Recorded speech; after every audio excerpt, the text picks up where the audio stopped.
El bebé millonario fue abandonado en la basura. La limpiadora lo rescató vivo. El llanto que salía del contenedor de basura, esa madrugada helada, cambiaría para siempre el destino de dos familias y revelaría los secretos más oscuros del dinero y la ambición. Carmen Rodríguez apretó el mango de su trapeador mientras caminaba por el callejón trasero del exclusivo edificio Torres del Sol en el barrio de Salamanca, Madrid. Eran las 5 de la mañana del martes y el frío de noviembre calaba hasta los huesos. A sus 45 años, llevaba 20 limpiando los pisos de lujo de familias que jamás volteaban a verla.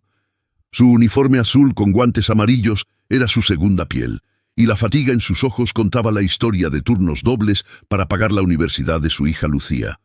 Pero ese día, algo era diferente. Un sonido débil, casi imperceptible, la hizo detenerse en seco. Al principio pensó que era un gato herido. Se acercó al gran contenedor verde de basura ubicado junto a la entrada de servicio. El sonido se hizo más claro. No era un animal.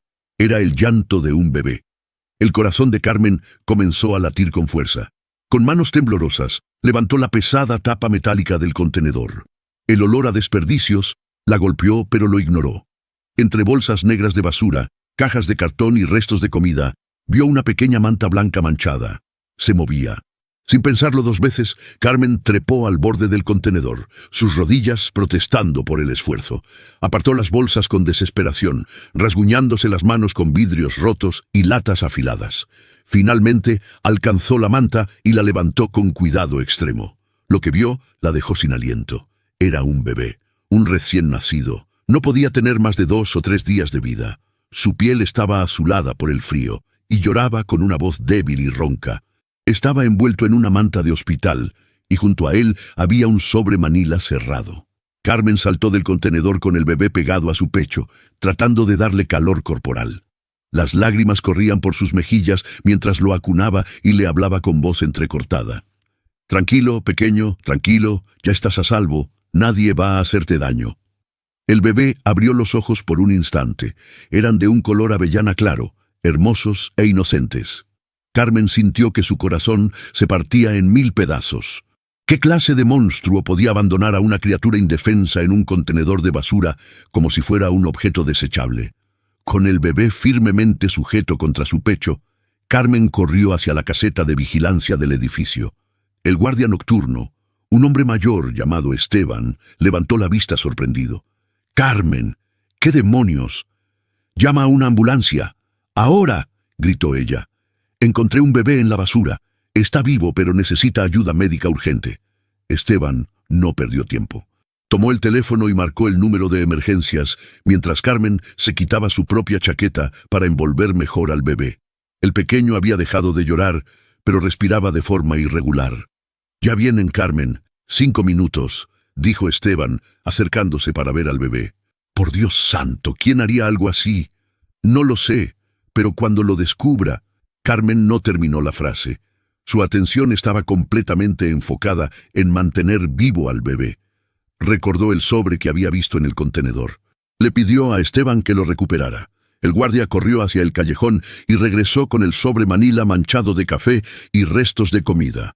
Lo dejó sobre el escritorio sin abrirlo. Los minutos se sintieron como horas. Carmen cantaba bajito canciones de cuna que solía cantarle a Lucía cuando era bebé. El pequeño pareció reaccionar. Sus párpados temblaban y su respiración se estabilizó ligeramente. Finalmente, las luces rojas y azules de la ambulancia iluminaron la entrada del edificio. 2 paramédicos bajaron rápidamente con una camilla y equipo médico. «¿Qué tenemos aquí?», preguntó una paramédica joven de cabello negro recogido. «Bebé recién nacido, encontrado en un contenedor de basura hace aproximadamente 10 minutos», explicó Carmen con voz firme, aunque por dentro estaba destrozada. Temperatura corporal muy baja, signos de hipotermia, pero responde a estímulos. La paramédica miró a Carmen con respeto profesional mientras tomaba al bebé con cuidado y comenzaba a examinarlo. «Tiene razón. Necesitamos llevarlo al hospital inmediatamente». «¿Usted lo encontró?» «Sí, yo. Estaba comenzando mi turno de limpieza».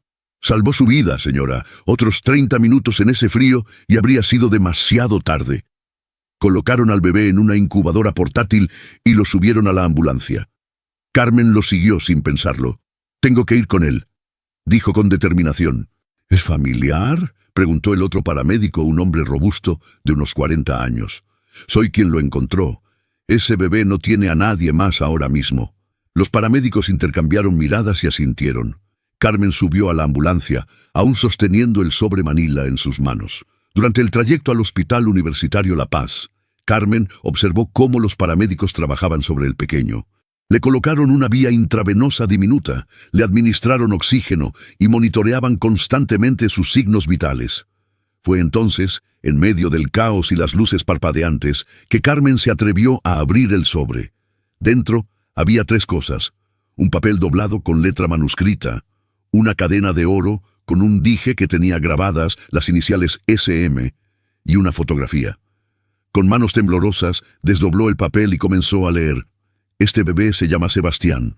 Nació el 28 de octubre de 2025. No puedo quedarme con él. Su existencia arruinaría todo. Que Dios me perdone por lo que estoy haciendo. Si alguien lo encuentra, por favor, no lo entreguen a las autoridades. Hay gente peligrosa buscándolo. Su vida corre peligro si descubren que está vivo. El mensaje no estaba firmado, pero la letra era elegante, educada, de alguien acostumbrado a escribir con pluma estilográfica. Carmen sintió un escalofrío recorrer su espalda. Miró la fotografía. Era de un edificio imponente con una fachada de mármol y ventanales enormes. En la esquina inferior derecha se leía: Corporación Mendoza, líderes en inversión inmobiliaria. ¿Qué demonios?, susurró Carmen. Conocía ese nombre: Mendoza. Roberto Mendoza era uno de los hombres más ricos de España, propietario de la mitad de los edificios de lujo en Madrid, incluyendo Torres del Sol, donde ella trabajaba. Su rostro aparecía constantemente en las revistas de negocios y las páginas de sociedad. ¿Este bebé estaba relacionado con la familia Mendoza? Carmen guardó rápidamente todo en el sobre cuando la ambulancia se detuvo en la entrada de emergencias del hospital. Las puertas se abrieron y una ráfaga de actividad los rodeó. Enfermeras y doctores corrieron hacia la incubadora.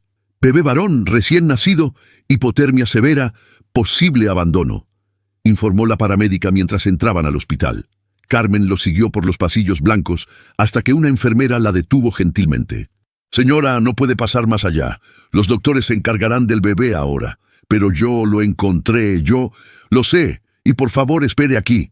La policía querrá hablar con usted, y un trabajador social también vendrá a tomar su declaración. Carmen asintió, y se quedó parada en medio del pasillo del hospital, sosteniendo el sobre Manila contra su pecho, como si contuviera el secreto más grande del mundo. Porque así era. Se dejó caer en una de las sillas de plástico de la sala de espera. Eran casi las 6 de la mañana. Sacó su celular viejo y llamó a Lucía. «Mamá, ¿qué pasa? ¿Estás bien?» La voz somnolienta de su hija al otro lado de la línea la reconfortó.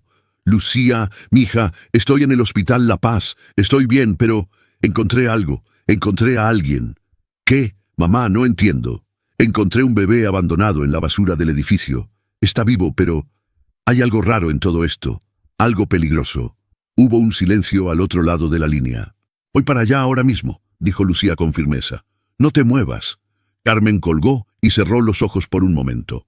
Cuando los abrió, vio a 2 policías uniformados caminando hacia ella con expresiones serias. Había encontrado a un bebé en la basura. Lo había salvado, pero algo en su interior le decía que esto apenas estaba comenzando, y que había abierto sin saberlo una caja de Pandora que involucraría dinero, poder y secretos que algunas personas matarían por proteger. El bebé Sebastián no era solo un recién nacido abandonado, era una bomba de tiempo que estaba a punto de explotar en las vidas de todos los involucrados, y Carmen Rodríguez, una simple limpiadora de 45 años, acababa de colocarse justo en el centro de la tormenta. Los 2 agentes de policía se presentaron como el inspector Javier Torres y la agente Patricia Ruiz. Ambos tenían libretas en mano y expresiones que Carmen no supo interpretar. ¿Era compasión o sospecha? «Señora Rodríguez, necesitamos que nos cuente exactamente qué sucedió esta mañana», comenzó el inspector Torres, un hombre de unos 50 años con entradas pronunciadas y ojos cansados. Carmen les relató todo, su turno habitual de limpieza, el llanto que escuchó desde el contenedor, cómo rescató al bebé, la llamada a emergencias. No mencionó el sobre. Algo en su instinto le decía que debía esperar, ¿No vio a nadie sospechoso cerca del edificio? ¿Alguien que pudiera haber dejado al bebé?, preguntó la agente Ruiz, una mujer joven de mirada penetrante. No, el turno de noche termina a las 5, y yo llegué justo a esa hora. El callejón estaba vacío. ¿Había cámaras de seguridad en esa zona? Carmen negó con la cabeza. Solo en la entrada principal y el vestíbulo. La zona de basura no tiene cobertura. Lo he mencionado varias veces al administrador, pero nunca hacen nada. El inspector Torres anotó algo en su libreta. Señora Rodríguez, lo que hizo fue muy valiente. Salvó la vida de ese niño. Sin embargo, esto es ahora una investigación policial por abandono de menor e intento de homicidio. Necesitaremos que venga a la comisaría más tarde para una declaración formal. Por supuesto, respondió Carmen. Los policías se retiraron justo cuando Lucía apareció corriendo por el pasillo del hospital. A sus 20 años, Lucía era una versión más joven de Carmen, mismos ojos oscuros y determinados, mismo cabello negro ondulado, pero con la energía y la esperanza que su madre había perdido hacía años, trabajando hasta el agotamiento. ¡Mamá! Lucía la abrazó con fuerza. ¿Qué pasó? ¿Dónde está el bebé? Carmen le contó todo en voz baja y finalmente le mostró el sobre Manila. Lucía leyó la nota y examinó la fotografía con los ojos muy abiertos. Mamá, esto es... Mendoza es el dueño del edificio donde trabajas. Si este bebé es de su familia... Lo sé, mija. Por eso no le dije nada a la policía sobre el sobre. Algo muy oscuro está pasando aquí. La nota dice que hay gente peligrosa buscándolo. ¿Qué vas a hacer? Antes de que Carmen pudiera responder, un doctor joven con bata blanca se acercó a ellas. Señora Rodríguez, soy el doctor Álvaro Serrano, pediatra de urgencias. El bebé que encontró está estable. Llegó con hipotermia moderada, pero respondió bien al tratamiento. Es un milagro que lo encontrara cuando lo hizo. ¿Puedo verlo?, preguntó Carmen con voz temblorosa. En unos minutos. Ahora mismo lo están transfiriendo a la unidad de neonatología para observación. Es un bebé completamente sano, aparte de la exposición al frío. Tiene apenas 3 días de vida según nuestros exámenes. ¿Y qué pasará con él ahora?, intervino Lucía. Los servicios sociales se harán cargo. Buscarán familia o lo pondrán en el sistema de acogida mientras investigan quién lo abandonó. Carmen sintió un nudo en el estómago. La nota decía que no lo entregaran a las autoridades, que su vida corría peligro. ¿Pero qué podía hacer ella? Era solo una limpiadora sin recursos. El doctor se retiró y Carmen se quedó mirando el sobre en sus manos. Tengo que descubrir qué está pasando realmente, dijo finalmente. Mamá, no, es peligroso. Déjalo en manos de la policía. ¿Y si la policía no puede protegerlo? ¿Y si la gente que quiere hacerle daño tiene poder e influencia? Los Mendoza son intocables en esta ciudad, Lucía. Lucía conocía esa mirada en los ojos de su madre. Era la misma determinación que la había mantenido trabajando 3 empleos cuando el padre de Lucía las abandonó. La misma fuerza que la había hecho estudiar por las noches para conseguir mejores trabajos. La misma valentía que había criado sola a una hija con amor y dignidad. Está bien, cedió Lucía, pero no lo harás sola, yo te ayudaré. 2 horas después, Carmen finalmente pudo ver al bebé Sebastián. Estaba en una incubadora en la unidad de neonatología, conectado a monitores pero respirando por sí mismo. Su piel había recuperado el color rosado saludable y dormía pacíficamente. Carmen colocó su mano sobre el cristal de la incubadora. Una enfermera que pasaba por allí se detuvo junto a ella. Es hermoso, ¿verdad? Tiene suerte de que usted lo encontrara. ¿Suerte? Carmen soltó una risa amarga. No debería necesitar suerte para sobrevivir, debería tener una madre que lo amara. A veces las madres están en situaciones imposibles, dijo la enfermera con suavidad. No sabemos qué la llevó a hacer lo que hizo. Carmen pensó en la nota. Su existencia arruinaría todo, decía.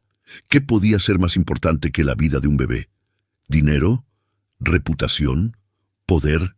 Esa tarde, mientras Carmen por fin salía del hospital, su teléfono sonó. Era su supervisora en el edificio Torres del Sol. Carmen, tenemos una emergencia. El señor Mendoza en persona está aquí y quiere hablar con todos los empleados que estaban de turno anoche y esta mañana. ¿Necesitas venir ahora? El corazón de Carmen dio un vuelco. Roberto Mendoza estaba allí. ¿Ya sabía lo del bebé? ¿Cómo era posible? Voy para allá, dijo, y colgó. Lucía la había estado esperando en la entrada del hospital. ¿Qué pasa? Mendoza está en el edificio. Quiere hablar conmigo. Mamá, no vayas, es peligroso. Tengo que ir. Si no lo hago, parecerá sospechoso. Además, necesito mirarlo a los ojos. Necesito saber si él sabe algo sobre este bebé. 40 minutos después, Carmen entraba al lujoso vestíbulo de Torres del Sol. Nunca había estado allí durante el día. Su trabajo siempre era de madrugada, limpiando los pisos vacíos de ejecutivos y familias ricas que nunca cruzaban mirada con ella. Ahora, el lugar estaba lleno de actividad. En el centro del vestíbulo, rodeado de guardias de seguridad privados y asistentes con trajes caros, estaba Roberto Mendoza. A sus 52 años, Mendoza era un hombre imponente, alto, de cabello gris perfectamente peinado, traje italiano que probablemente costaba más que 3 meses del salario de Carmen. Sus ojos eran duros, acostumbrados a conseguir lo que quería, cuando lo quería. «Señora Rodríguez», dijo su supervisora, una mujer nerviosa llamada Isabel. «El señor Mendoza quiere hablar con usted». Carmen avanzó con las piernas temblorosas pero la cabeza en alto. No iba a dejarse intimidar. «Señora Rodríguez». La voz de Mendoza era profunda, autoritaria. «Me han informado que esta madrugada encontró algo inusual en mi propiedad». «Encontré un bebé abandonado en la basura, señor, un recién nacido que casi muere congelado». Mendoza la estudió con intensidad. Carmen sostuvo su mirada sin pestañear. «¡Qué horrible!», dijo él finalmente, aunque su voz no transmitía emoción alguna. «¿Encontró algo más junto al bebé? ¿Alguna nota? ¿Alguna identificación?» Ahí estaba, la pregunta que Carmen había estado esperando. Mendoza sabía algo, o sospechaba. «Solo la manta del hospital», mintió Carmen. Nada más. Los ojos de Mendoza se entrecerraron ligeramente. No le creía, pero no podía acusarla abiertamente. Si recuerda cualquier detalle, por pequeño que sea, es su deber informarlo a las autoridades. O a mí directamente. Sacó una tarjeta de su bolsillo y se la entregó. «Este es mi número personal. Llámeme si recuerda algo». Carmen tomó la tarjeta con dedos temblorosos. «Por supuesto, señor Mendoza». «Una cosa más, señora Rodríguez». Mendoza se inclinó ligeramente hacia ella, bajando la voz para que solo ella pudiera escucharlo. «Hay cosas en este mundo que son más complejas de lo que parecen. A veces, hacer lo correcto significa mantenerse al margen. ¿Me entiende?» Era una amenaza velada. Carmen lo supo con cada fibra de su ser. «Entiendo que un bebé inocente casi muere esta mañana», respondió con voz firme, «y que yo lo salvé. Eso es lo único que entiendo, señor Mendoza». Por un segundo algo brilló en los ojos del magnate. Respeto, sorpresa, furia contenida. Era imposible saberlo. «Puede retirarse», dijo finalmente. Carmen salió del edificio con las piernas temblando. Lucía la esperaba en la esquina. «¿Y bien?» «Él sabe algo. Ese bebé está conectado con los Mendoza, estoy segura, y Mendoza me amenazó veladamente. Me dijo que me mantuviera al margen. Mamá, esto se está poniendo muy peligroso. Lo sé, pero no puedo abandonar a ese bebé ahora. Alguien tiene que protegerlo». Esa noche, en su pequeño apartamento de 2 habitaciones en Vallecas, Carmen no pudo dormir. Encendió su computadora vieja y comenzó a buscar información sobre la familia Mendoza. Lo que encontró la dejó helada. Roberto Mendoza tenía una hija. Valentina Mendoza, de 28 años, modelo, socialité, heredera de una fortuna de más de 500 millones de euros. En las fotos de las revistas aparecía siempre impecable, hermosa, con joyas deslumbrantes y vestidos de diseñador. Pero lo más interesante era que Valentina había desaparecido de la vida pública hacía aproximadamente 9 meses. No había fotos recientes de ella. Su cuenta de Instagram, que antes publicaba diariamente, estaba inactiva desde febrero. Carmen sintió que todas las piezas comenzaban a encajar. 9 meses, un embarazo, un bebé abandonado, una nota que decía su existencia arruinaría todo, una familia poderosa con secretos que proteger. Sebastián no era solo un bebé abandonado, era el nieto de Roberto Mendoza, y alguien en esa familia había intentado matarlo. Carmen cerró la computadora y miró por la ventana de su pequeño apartamento hacia las luces de Madrid. Había salvado a ese bebé, pero ahora, ¿cómo iba a protegerlo de una de las familias más poderosas de España? El teléfono de Carmen vibró. Un mensaje de un número desconocido. «Devuelve lo que no te pertenece. Última advertencia». Carmen sintió un escalofrío recorrer su espalda. Ya no había vuelta atrás. Estaba en el centro de una guerra que apenas comprendía, luchando contra enemigos que tenían todo el poder y el dinero del mundo. Pero tenía algo que ellos no tenían. Había mirado a los ojos a ese bebé indefenso y había prometido protegerlo. Y Carmen Rodríguez nunca rompía sus promesas. Carmen no durmió esa noche. Cada ruido en el pasillo la sobresaltaba. Cada sombra por la ventana la hacía saltar del sofá donde intentaba descansar. El mensaje amenazador seguía brillando en la pantalla de su teléfono como una sentencia de muerte. A las 6 de la mañana, rendida y exhausta, tomó una decisión. Marcó el número del inspector Torres. «Inspector, soy Carmen Rodríguez. Necesito hablar con usted urgentemente.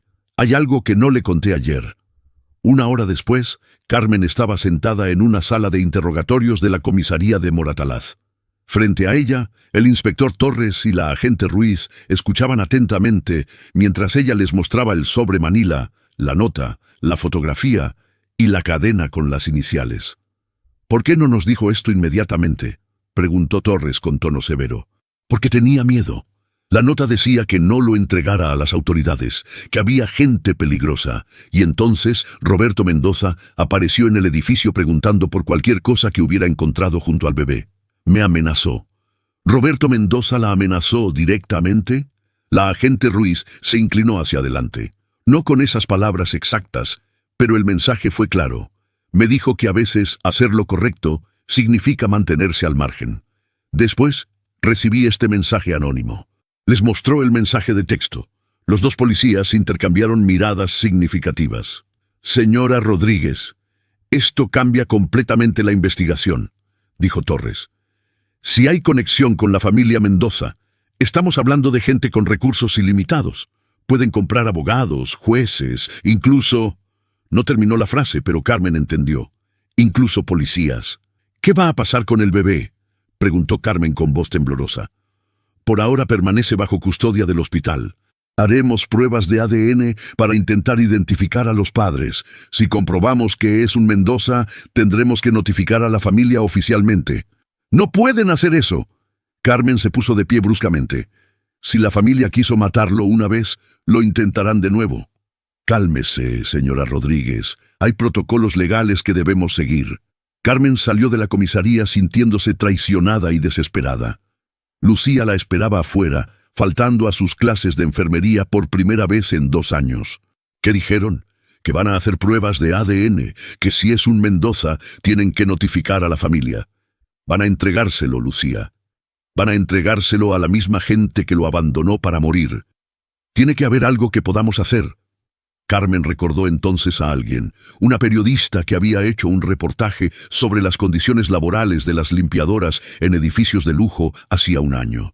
Se llamaba Marina Vega y trabajaba para un periódico digital conocido por sus investigaciones valientes. Carmen aún tenía su tarjeta. «Vamos a hacer esto público», dijo Carmen con determinación renovada. «Si los Mendoza quieren esconder este secreto, nosotras lo vamos a sacar a la luz». 2 horas más tarde, Carmen y Lucía estaban sentadas en una pequeña cafetería del centro con Marina Vega.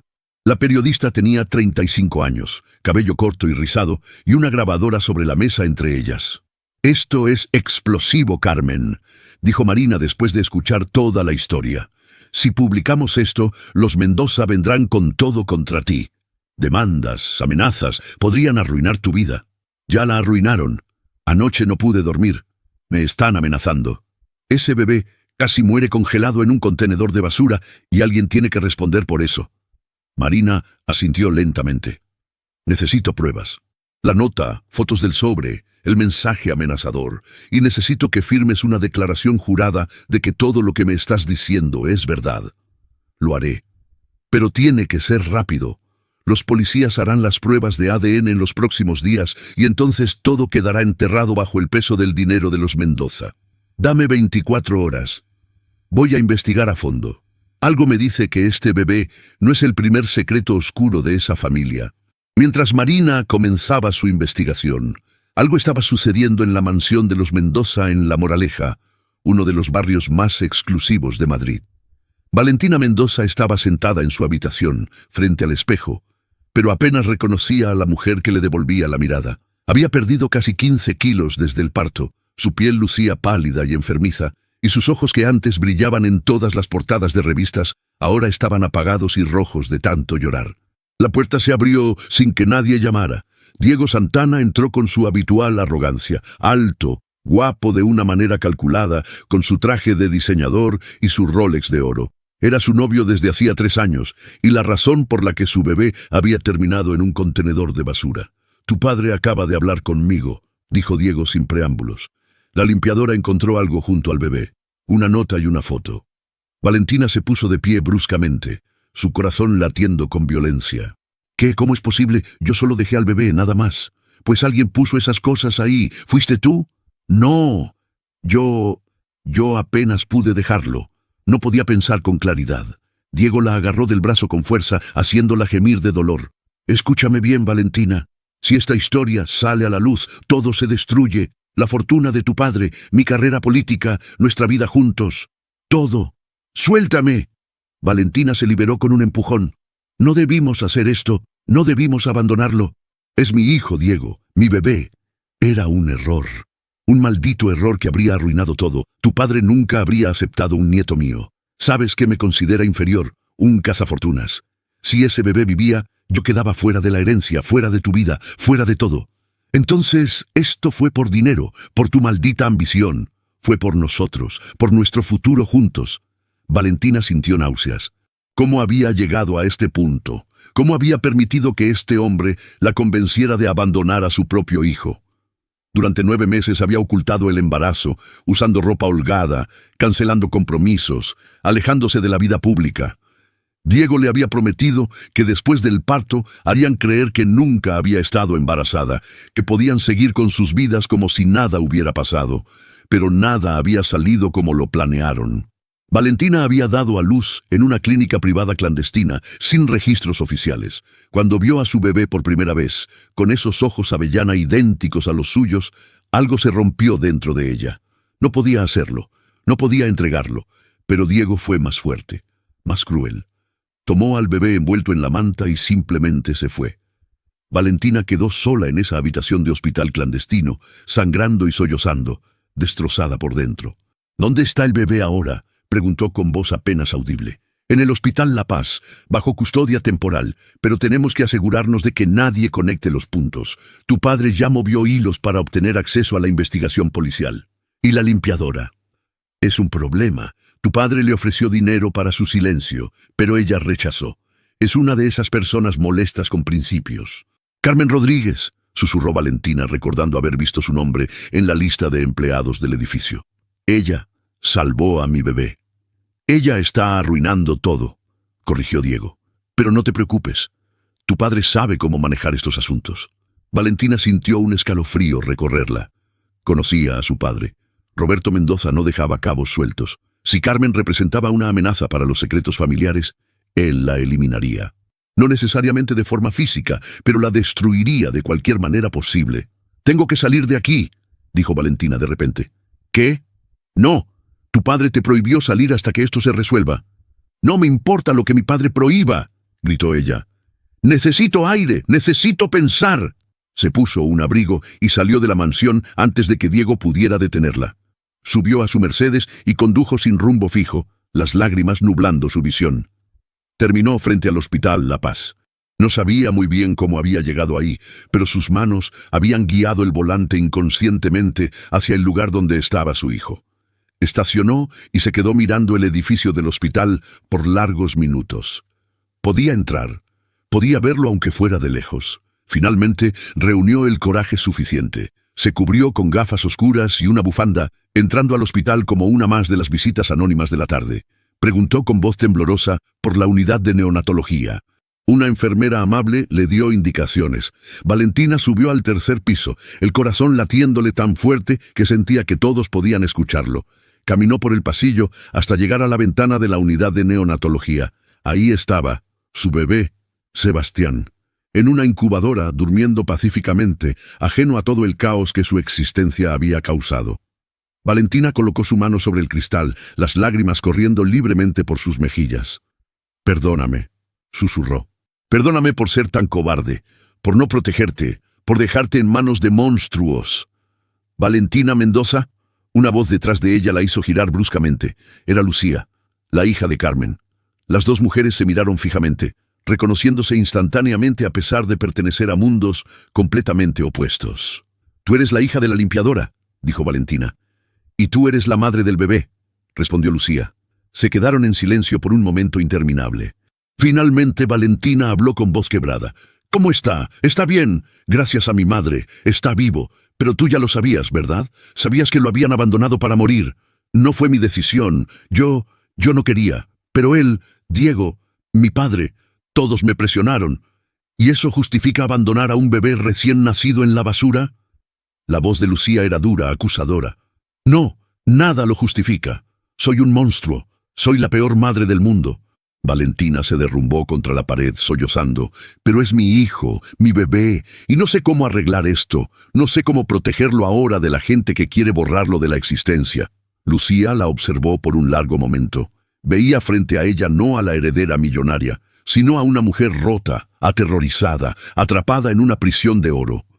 «Mi madre arriesgó todo para salvarlo», dijo Lucía finalmente. «Ahora la están amenazando. Tu familia, tu novio, alguien le envió un mensaje diciéndole que devolviera lo que no le pertenece. Lo sé, mi padre no se detendrá hasta conseguir lo que quiere, y lo que quiere es que este bebé desaparezca sin dejar rastro. ¿Y tú qué quieres, Valentina?» Valentina levantó la vista, sus ojos rojos pero con un brillo nuevo, algo que había estado muerto durante semanas, pero que ahora comenzaba a despertar. «Quiero a mi hijo de vuelta. Quiero protegerlo. Y quiero que los responsables de esto paguen por lo que hicieron. Entonces deja de ser una víctima y conviértete en su madre», dijo Lucía con firmeza. «Porque ese bebé necesita que alguien luche por él, y si no eres tú, será mi madre quien lo haga. Pero ella no debería estar sola en esto». Las palabras de Lucía penetraron en el corazón de Valentina como cuchillos. Tenía razón, había sido cobarde, manipulada, débil, pero no más. «¿Qué tengo que hacer?», preguntó. «Primero, decir la verdad. Toda la verdad. Hay una periodista investigando esto, se llama Marina Vega. Ella puede ayudar, pero necesita tu testimonio. Si hablo, mi padre me desheredará. Diego me dejará. Perderé todo». «¿Todo?», Lucía señaló hacia la ventana donde el bebé dormía. «O solo perderás las cosas que nunca importaron realmente». Valentina miró una vez más a su hijo, tan pequeño, tan inocente, tan vulnerable. Ella le había fallado una vez. No volvería a hacerlo. «Está bien», dijo con voz firme por primera vez en meses. «Hablaré. Le diré a esa periodista todo lo que hicieron, todo lo que me obligaron a hacer, y enfrentaré las consecuencias». Lucía asintió y sacó su teléfono. «Entonces, será mejor que nos movamos rápido, porque una vez que tu padre se entere de que estás aquí, vendrán por ti, y vendrán por ese bebé». En ese momento, ambas mujeres supieron que la batalla apenas comenzaba, pero por primera vez no estaban solas. Y juntas, tal vez tenían una oportunidad contra el poder de los Mendoza. La entrevista se llevó a cabo en un lugar neutral, la pequeña oficina de Marina Vega en el periódico digital Verdad Ahora. Valentina llegó con gafas oscuras y un pañuelo cubriendo su cabello, acompañada por Lucía. Carmen las esperaba dentro, y cuando vio entrar a la heredera de los Mendoza, todos sus instintos de protección se activaron. «¿Qué hace ella aquí?», preguntó con desconfianza. «Mamá, escúchala», intervino Lucía. «Tiene cosas importantes que decir». Las 4 mujeres se sentaron alrededor de una mesa llena de documentos y fotografías. Marina colocó la grabadora en el centro. «Antes de comenzar, señorita Mendoza, necesito que entienda que todo lo que diga quedará registrado y será publicado. ¿Está lista para eso?». Valentina se quitó las gafas oscuras. Sus ojos estaban hinchados pero decididos. «Estoy lista. Es hora de que el mundo sepa la verdad». Durante las siguientes 2 horas, Valentina relató todo: el embarazo oculto, las presiones de Diego, las amenazas de su padre sobre perder la herencia si se descubría que esperaba un hijo de alguien que Roberto consideraba indigno de la familia. Habló del parto clandestino en una clínica sin registros, de cómo Diego arrancó al bebé de sus brazos mientras ella gritaba y suplicaba. «Diego me dijo que lo llevaría a un orfanato privado en el extranjero», continuó Valentina con voz quebrada. Me prometió que el bebé estaría bien, que sería adoptado por una familia buena. Yo estaba débil, sangrando, drogada por los medicamentos. No pude detenerlo. ¿Pero no fue a ningún orfanato?, preguntó Marina. No. Diego lo llevó directamente al contenedor de basura del edificio Torres del Sol. Quería que muriera, quería eliminar el problema de raíz. Mi padre lo sabía. Lo aprobó. Carmen sintió que la sangre hervía en sus venas. ¿Su padre ordenó asesinar a su propio nieto? Mi padre solo ve números y reputación. Un escándalo de este tipo destruiría su imagen pública. Diego sabía esto y lo usó para manipular toda la situación. Me dijo que si el bebé vivía, mi padre me cortaría todo acceso al dinero, me desheredaría, arruinaría mi vida. Pero si desaparecía, podíamos casarnos, yo heredaría todo y seríamos felices. ¿Y usted creyó esas mentiras? La voz de Carmen era dura como el acero. Soy una cobarde, admitió Valentina, las lágrimas corriendo por sus mejillas. Viví toda mi vida en una jaula de oro, haciendo lo que mi padre ordenaba, siendo la hija perfecta. Cuando conocí a Diego, pensé que finalmente había encontrado amor, libertad. Pero él solo quería acceso a la fortuna de mi familia, y yo fui demasiado estúpida para verlo. ¿Tiene pruebas de lo que está diciendo?, preguntó Marina, siempre la periodista profesional. Valentina sacó su teléfono. Tengo mensajes de texto de Diego donde discutimos qué hacer con el bebé. Tengo correos electrónicos de la clínica clandestina. Y tengo esto. Les mostró una grabación de audio. Era de hace 3 días, una conversación entre Diego y Roberto Mendoza en la mansión familiar. Necesitamos recuperar cualquier evidencia que esa limpiadora haya encontrado. Era la voz de Roberto. Ofrécele dinero. Si no acepta, usa otros métodos. ¿Qué clase de métodos?, preguntaba Diego. Los necesarios. Tengo contactos que pueden hacer que las cosas desaparezcan, personas, documentos, problemas.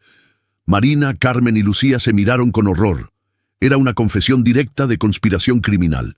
¿Por qué grabó esto?, preguntó Marina. Porque finalmente abrí los ojos. Estas personas no me aman, me usan, y estaban dispuestos a matar a mi hijo para mantener su poder.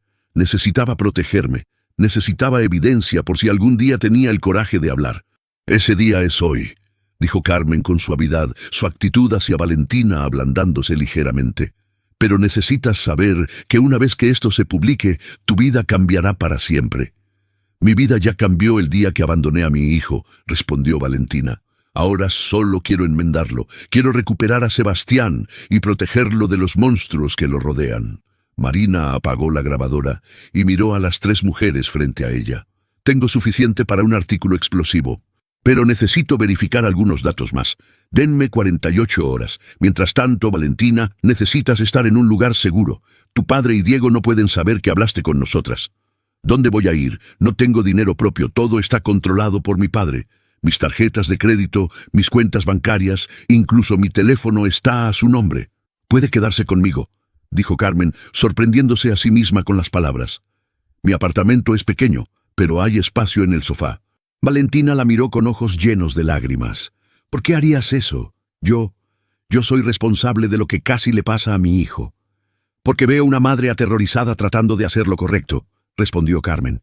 Y porque ese bebé necesita que todas nosotras seamos más fuertes que los hombres que quieren hacerle daño.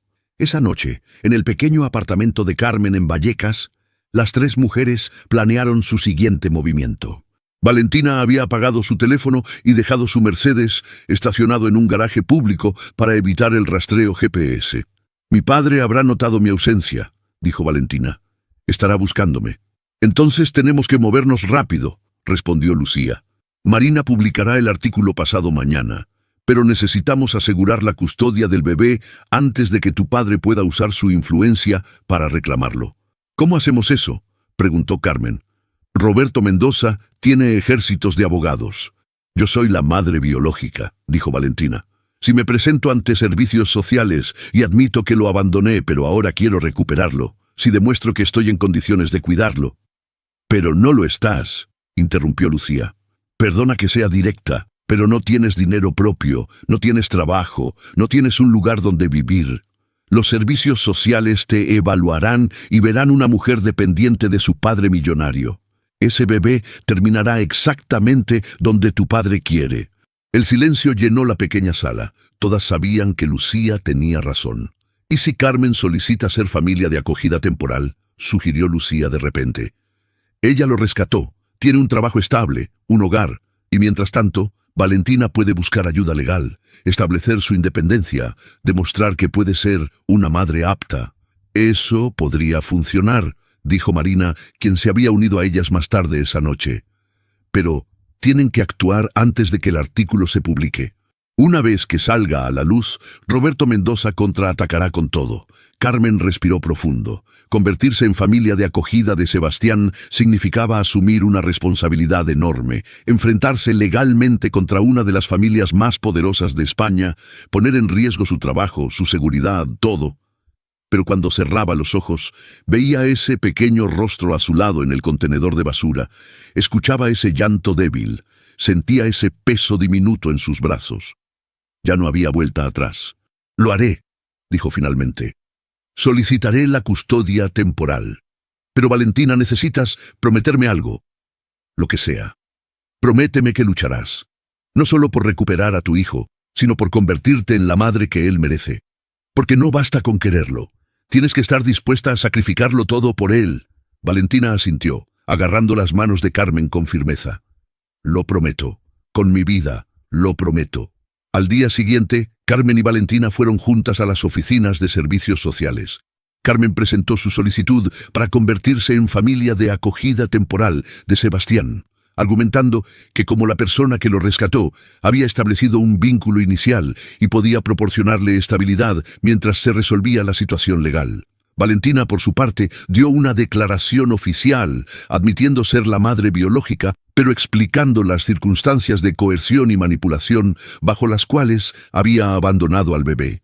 Solicitó servicios de apoyo psicológico y legal para recuperar eventualmente la custodia. La trabajadora social a cargo del caso, una mujer llamada Teresa Campos, de unos 60 años con expresión maternal, las escuchó atentamente. «Este es un caso extremadamente complicado», dijo finalmente. «Tendremos que involucrar a abogados de menores, psicólogos y realizar evaluaciones exhaustivas, pero debo admitir que ver a una madre reconocer su error y buscar activamente enmendarlo es poco común». «¿Cuánto tiempo tomará el proceso?», preguntó Carmen. «Semanas, posiblemente meses. Mientras tanto, el bebé permanecerá bajo custodia del hospital hasta que determinemos el mejor curso de acción». Salieron de las oficinas con una mezcla de esperanza y ansiedad. Habían dado el primer paso, pero la batalla apenas comenzaba. Lo que no sabían era que en ese mismo momento, a pocos kilómetros de distancia, Roberto Mendoza estaba reunido en su oficina con 5 de los abogados más caros de Madrid y un detective privado. «Quiero a mi hija encontrada en las próximas 24 horas», ordenó con voz fría. «Y quiero toda la información posible sobre Carmen Rodríguez, su vida, su familia, sus finanzas, sus secretos, todo. Si esa mujer tiene algo que ocultar, lo usaremos contra ella». Diego estaba sentado en una esquina, nervioso. Las cosas se estaban saliendo de control demasiado rápido. «Roberto, tal vez deberíamos reconsiderar el enfoque. Si presionamos demasiado fuerte, podríamos atraer atención mediática no deseada». «La atención mediática es lo de menos», respondió Roberto con desprecio. «Controlo a la mitad de los periódicos de esta ciudad. Cualquier historia negativa sobre mi familia será enterrada antes de ver la luz. Lo que no puedo controlar son los testimonios directos. Por eso necesito que Valentina regrese a casa y que esa limpiadora entrometida sea silenciada permanentemente». «¿Silenciada? ¿Qué quieres decir exactamente?». Diego palideció. Roberto lo miró con una sonrisa que no alcanzó sus ojos. «Significa que haré lo necesario para proteger mi legado. Y si tú no tienes el estómago para esto, tal vez reconsideres si eres digno de formar parte de esta familia». La amenaza era clara. Diego asintió rápidamente, tragando saliva. En su apartamento, Valentina sintió un escalofrío repentino recorrer su espalda. Era como si pudiera sentir la furia de su padre atravesando la ciudad, buscándola, planeando su próximo movimiento. Se acercó a la ventana y miró hacia las luces de Madrid. En algún lugar de esta ciudad estaba su hijo, dormido en una incubadora de hospital, ajeno al huracán que se desataba a su alrededor. «Aguanta, mi amor», susurró contra el cristal frío. «Mamá viene por ti, y esta vez nadie me detendrá. La tormenta estaba a punto de desatarse, y cuando lo hiciera, solo las más fuertes sobrevivirían. El artículo de Marina Vega se publicó a las 6 de la mañana del jueves. El titular era imposible de ignorar: heredero abandonado, cómo la familia Mendoza intentó borrar la existencia de su propio sangre. En menos de 2 horas, el artículo había sido compartido más de 50.000 veces en redes sociales. Carmen estaba preparando café en su pequeña cocina cuando su teléfono comenzó a explotar con notificaciones. Lucía entró corriendo desde su habitación, con el móvil en la mano. «¡Mamá! El artículo está en todas partes. ¡Es viral!». Valentina salió del baño, pálida como un fantasma. Durante toda la noche anterior había estado vomitando por los nervios. Ahora, la realidad de lo que había hecho la golpeaba con fuerza total. «No hay vuelta atrás», susurró. «No», confirmó Carmen, «pero hiciste lo correcto». En la mansión de La Moraleja, Roberto Mendoza leía el artículo en su iPad con las manos temblorosas de furia contenida. Diego estaba de pie frente a él, sudando copiosamente a pesar del aire acondicionado. «¿Cómo demonios consiguieron esta información?», rugió Roberto, arrojando el iPad contra la pared donde se estrelló en 1000 pedazos. «Hay grabaciones de conversaciones privadas en mi propia casa. Valentina», dijo Diego con voz ronca. «Ella nos traicionó. Tenía que ser ella». Roberto se puso de pie bruscamente, su rostro enrojecido de ira. «Mi propia hija, mi sangre, me apuñaló por la espalda por ese bastardo que casi arruina todo. Tenemos que hacer control de daños inmediatamente», intervino uno de los abogados presente en la habitación. «Las acusaciones son graves: conspiración, intento de homicidio, coerción. La fiscalía podría iniciar una investigación criminal». «Que lo intenten», escupió Roberto. «Tengo suficiente influencia para enterrar esto. Pero primero necesito encontrar a Valentina y a esa maldita limpiadora». Su teléfono sonó.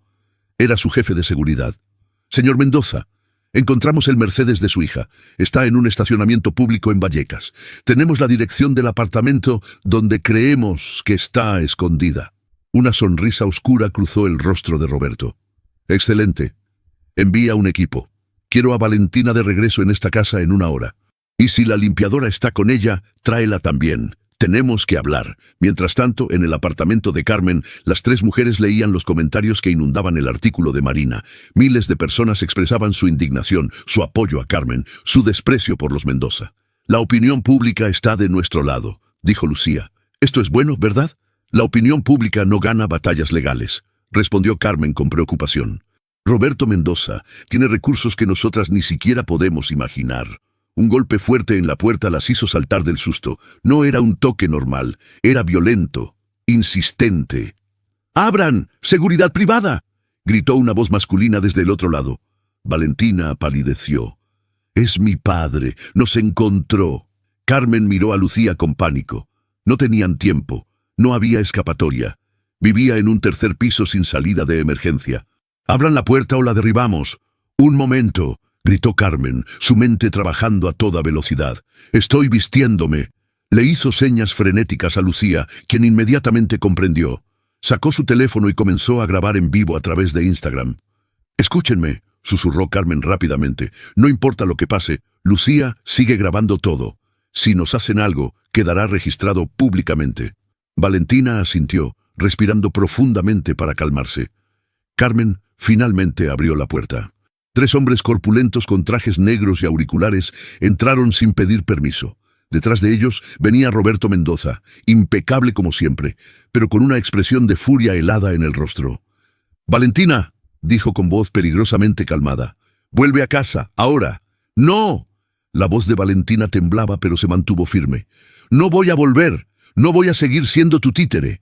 Roberto la miró como si fuera una extraña. «¿Sabes lo que has hecho? ¿Tienes idea del daño que le causaste a esta familia?» «¿Daño?». Valentina soltó una risa histérica. «¿Yo causé daño? Tú ordenaste matar a tu propio nieto, a mi hijo. Ese bastardo no es mi nieto», explotó Roberto. «Es el hijo de un cazafortunas sin futuro que solo quería acceso a nuestro dinero. Habría sido una mancha en el linaje Mendoza». «Estamos transmitiendo en vivo», interrumpió Lucía, levantando su teléfono. «Miles de personas están viendo y escuchando esto ahora mismo». Roberto se giró hacia ella, notando por primera vez la transmisión. Su rostro pasó por varias emociones: sorpresa, cálculo, furia. «Apaga eso», Inmediatamente. No, dijo Lucía con valentía. El mundo merece saber quién eres realmente. Uno de los guardaespaldas se movió hacia Lucía, pero Carmen se interpuso. Si la tocas, grito, y todos los vecinos vendrán. Esta transmisión ya tiene 20.000 espectadores. ¿Realmente quieres añadir más escándalo? Roberto levantó la mano, deteniendo a su guardia.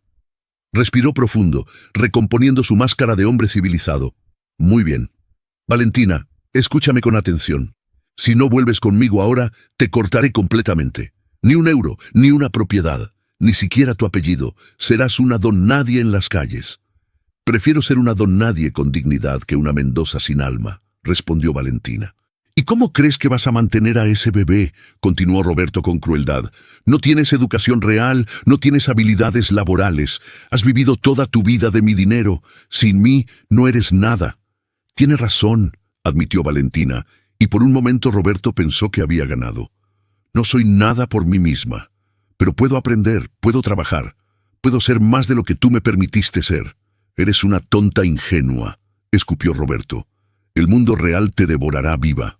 Tal vez, intervino Carmen, pero al menos será su vida, no la tuya. Roberto finalmente posó su atención en Carmen, evaluándola con desprecio. Usted, la heroína del pueblo, ¿cree que ha ganado algo con esto?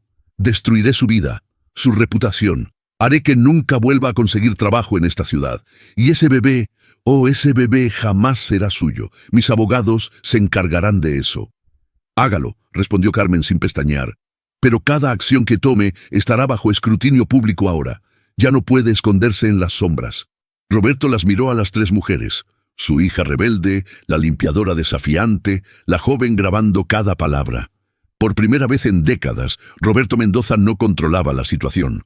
Esto no ha terminado, dijo finalmente con voz glacial.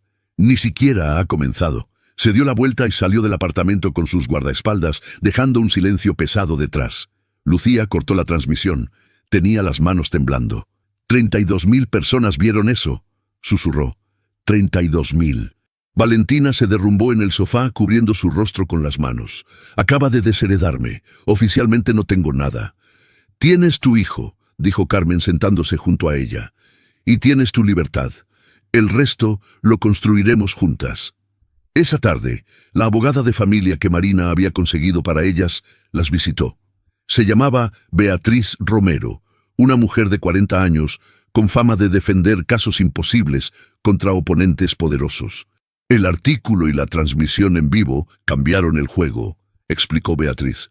Roberto Mendoza ya no puede actuar libremente sin consecuencias públicas, pero eso no significa que vayamos a ganar fácilmente. ¿Qué posibilidades tenemos?, preguntó Valentina. De recuperar a tu hijo y obtener custodia permanente, siendo realistas, 30%. Los Mendoza tienen los mejores abogados del país. Argumentarán que eres inestable, que abandonaste a tu hijo, que no tienes medios económicos para mantenerlo. Y Carmen como familia de acogida. 50%. Ella tiene trabajo estable, antecedentes limpios, fue quien salvó al bebé. Pero la atacarán con todo. Buscarán cualquier error en su pasado, cualquier deuda, cualquier problema legal menor. Mi vida es un libro abierto, dijo Carmen. Nunca he hecho nada ilegal. Eso ayuda. Pero necesitamos prepararnos para una batalla larga y sucia.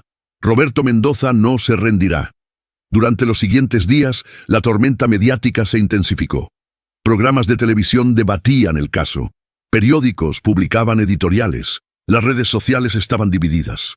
Algunos apoyaban a Carmen y Valentina, otros defendían a Roberto argumentando que era víctima de una conspiración.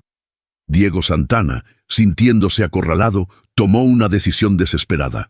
Dio una entrevista exclusiva a un programa de televisión donde negó todo, culpó a Valentina de estar mentalmente inestable, dijo que el bebé ni siquiera era suyo. Esa mujer está obsesionada conmigo, declaró ante las cámaras. Inventó un embarazo para atraparme. El bebé probablemente ni siquiera existe o es de otro hombre. La entrevista fue un desastre. Los espectadores no le creyeron. Su lenguaje corporal gritaba culpabilidad. Los comentarios en redes fueron brutales. Valentina vio la entrevista en el apartamento de Carmen y sintió una mezcla de furia y liberación. Este era el hombre por quien había sacrificado su maternidad. Este cobarde mentiroso que ahora la traicionaba públicamente.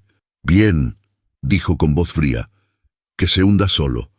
El inspector Torres llamó a Carmen esa noche. Señora Rodríguez, tenemos órdenes de arriba de cerrar la investigación. Dicen que no hay evidencia suficiente para proceder criminalmente contra Roberto Mendoza o Diego Santana. ¿Qué? Pero la grabación... La grabación fue obtenida sin consentimiento, no es admisible en corte, y los abogados de Mendoza argumentan que fue una conversación hipotética, no una confesión real. Carmen sintió que el suelo se abría bajo sus pies. Entonces, ¿van a salirse con la suya? En lo criminal, probablemente sí. Pero en lo civil, en la batalla por la custodia del bebé, esa es otra historia. Ahí las reglas son diferentes. No es justo. Rara vez lo es, señora Rodríguez. Pero siga luchando. Hay muchas personas apoyándola. Esa noche, agotada física y emocionalmente, Carmen visitó el hospital para ver a Sebastián. El bebé había crecido notablemente en pocos días. Ahora pesaba casi 3,5 kilos, y sus ojos abiertos exploraban el mundo con curiosidad infantil. Carmen colocó su dedo en la pequeña palma del bebé, quien lo agarró con fuerza sorprendente. «Te prometo que encontraré la forma de mantenerte a salvo», susurró. «No importa cuánto poder tenga tu abuelo. No importa cuántos abogados contrate. Hay cosas que el dinero no puede comprar, y una de ellas es el amor verdadero». El bebé la miró con esos ojos avellana claros, tan inocentes, tan ajeno a la guerra que se libraba por su futuro. En algún lugar de Madrid, en un lujoso despacho de abogados, Roberto Mendoza firmaba documentos que pondrían en marcha la siguiente fase de su plan.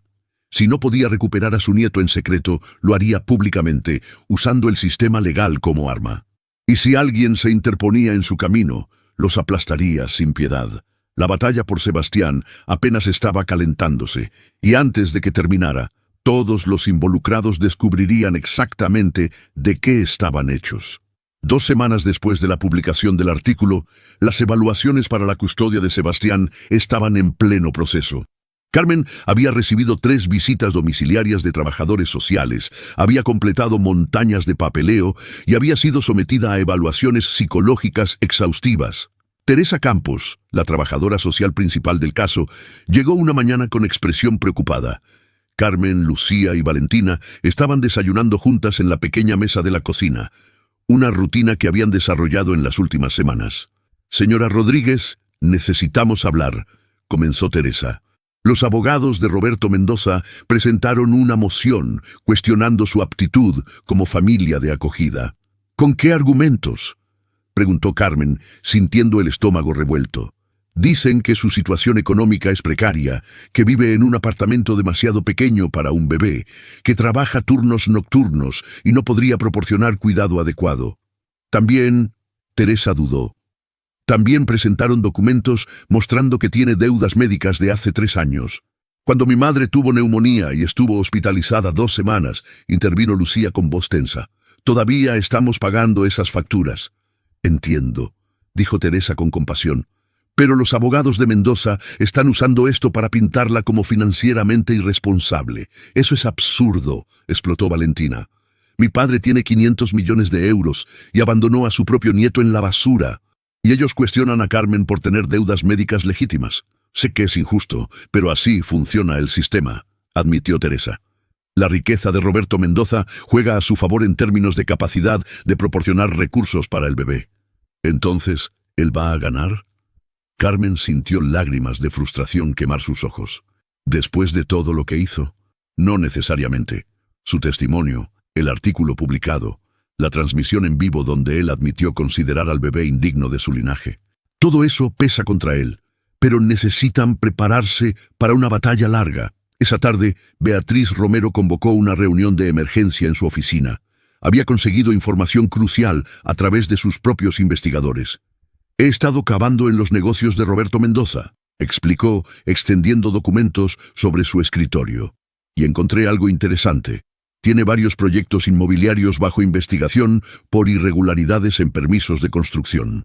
Nada aprobado aún, pero hay indicios de sobornos a funcionarios públicos». «¿Eso ayuda a nuestro caso?», preguntó Valentina. «Demuestra un patrón de comportamiento poco ético. Si puedo conectar esto con su disposición a abandonar a su nieto, Construye una imagen de un hombre que coloca sus intereses económicos por encima de todo, incluso la vida de un bebé. ¿Pero es suficiente?, insistió Carmen. Sinceramente, no lo sé. Los jueces tienden a favorecer a familias biológicas con recursos. Pero la opinión pública está fuertemente de su lado, y eso importa. Los jueces también leen las noticias, también sienten la presión social. Mientras tanto, Diego Santana estaba experimentando su propio infierno personal. Después de su desastrosa entrevista televisiva, había sido despedido de su trabajo en una firma de consultoría empresarial. Sus amigos lo habían abandonado. Su familia, avergonzada, había cortado contacto con él. Desesperado y furioso, tomó la peor decisión posible. Contactó a un periodista sensacionalista y vendió una historia completamente fabricada sobre Valentina, acusándola de ser adicta a las drogas, de haber estado con múltiples hombres durante su supuesto embarazo, de ser una mentirosa patológica. El periodista publicó la historia sin verificar los hechos. Era basura periodística en su peor forma, pero el daño estaba hecho. El relato de Diego comenzó a circular, especialmente entre aquellos que querían creer la versión que exoneraba a los poderosos. Valentina leyó el artículo en el teléfono de Lucía y sintió como si le hubieran dado un puñetazo en el estómago. Las lágrimas corrieron por sus mejillas mientras leía mentira tras mentira. «¿Cómo puede hacer esto?», sollozó. «¿Cómo puede ser tan cruel?». Carmen la abrazó con fuerza. «Porque está asustado. Los hombres débiles siempre atacan cuando se sienten acorralados. Pero la gente va a creerle, van a pensar que soy una drogadicta mentirosa. Algunas personas siempre creerán lo peor», dijo Lucía. «Pero las personas que importan, las que tienen poder de decisión sobre Sebastián, verán esto por lo que es, un ataque desesperado sin evidencia». Beatriz inmediatamente presentó una demanda por difamación contra Diego y el periodista.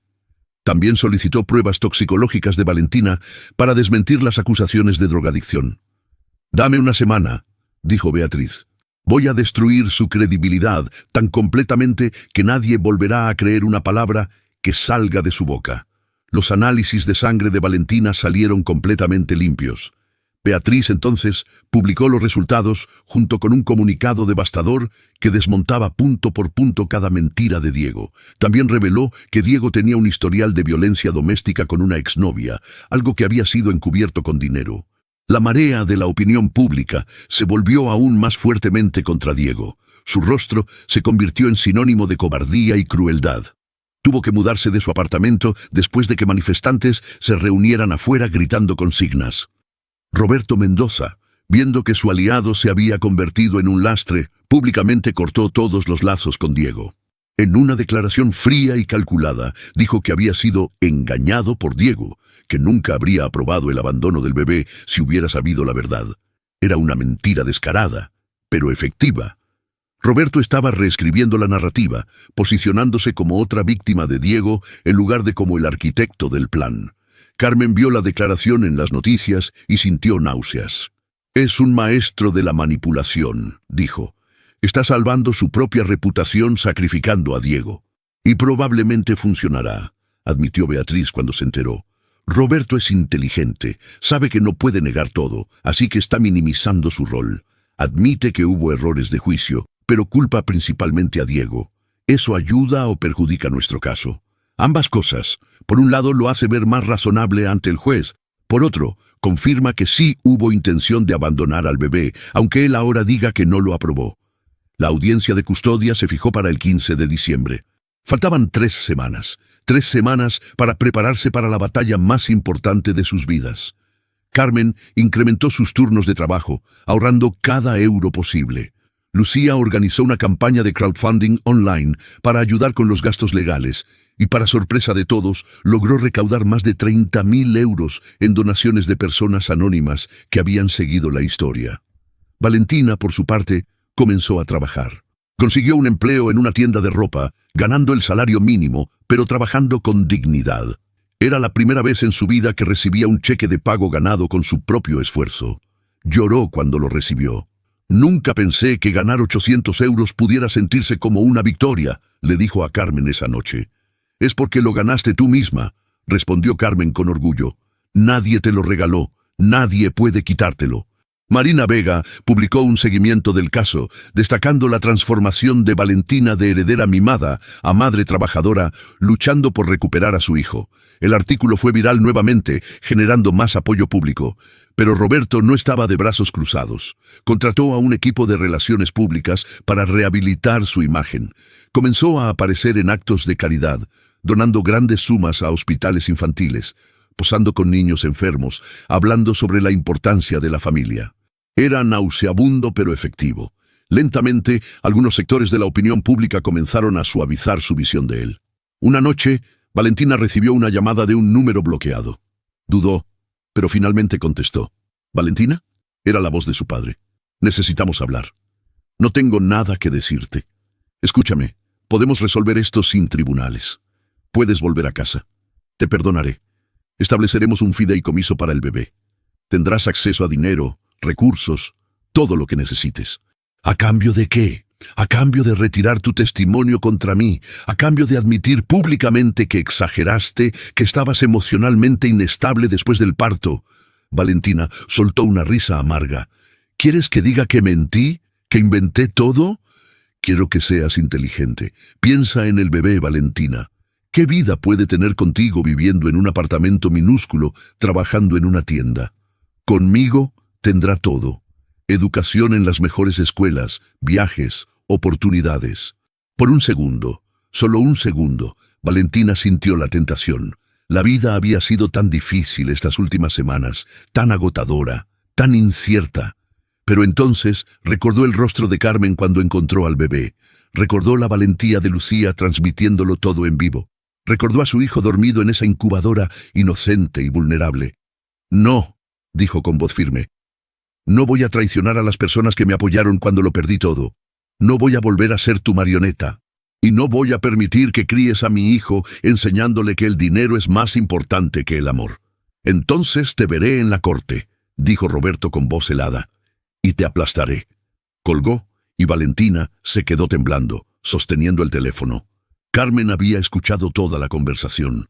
Hiciste lo correcto, dijo con suavidad. Espero que sí, susurró Valentina.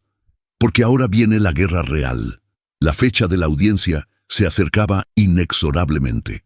Carmen apenas dormía, repasando mentalmente cada posible pregunta, cada posible ataque. Lucía preparaba documentos, organizaba evidencia, apoyaba a su madre incansablemente. Valentina visitaba a Sebastián en el hospital cada día después de su turno en la tienda, hablándole suavemente, cantándole canciones de cuna, prometiéndole que pronto estarían juntos.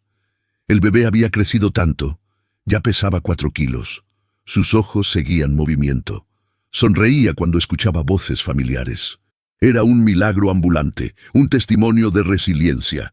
La noche antes de la audiencia, las 3 mujeres se sentaron juntas en el apartamento de Carmen. Ninguna podía comer. Los nervios les cerraban el estómago. Mañana, pase lo que pase, quiero que sepan algo, dijo Carmen finalmente. Ustedes 2 me dieron algo que había perdido hace años. Esperanza.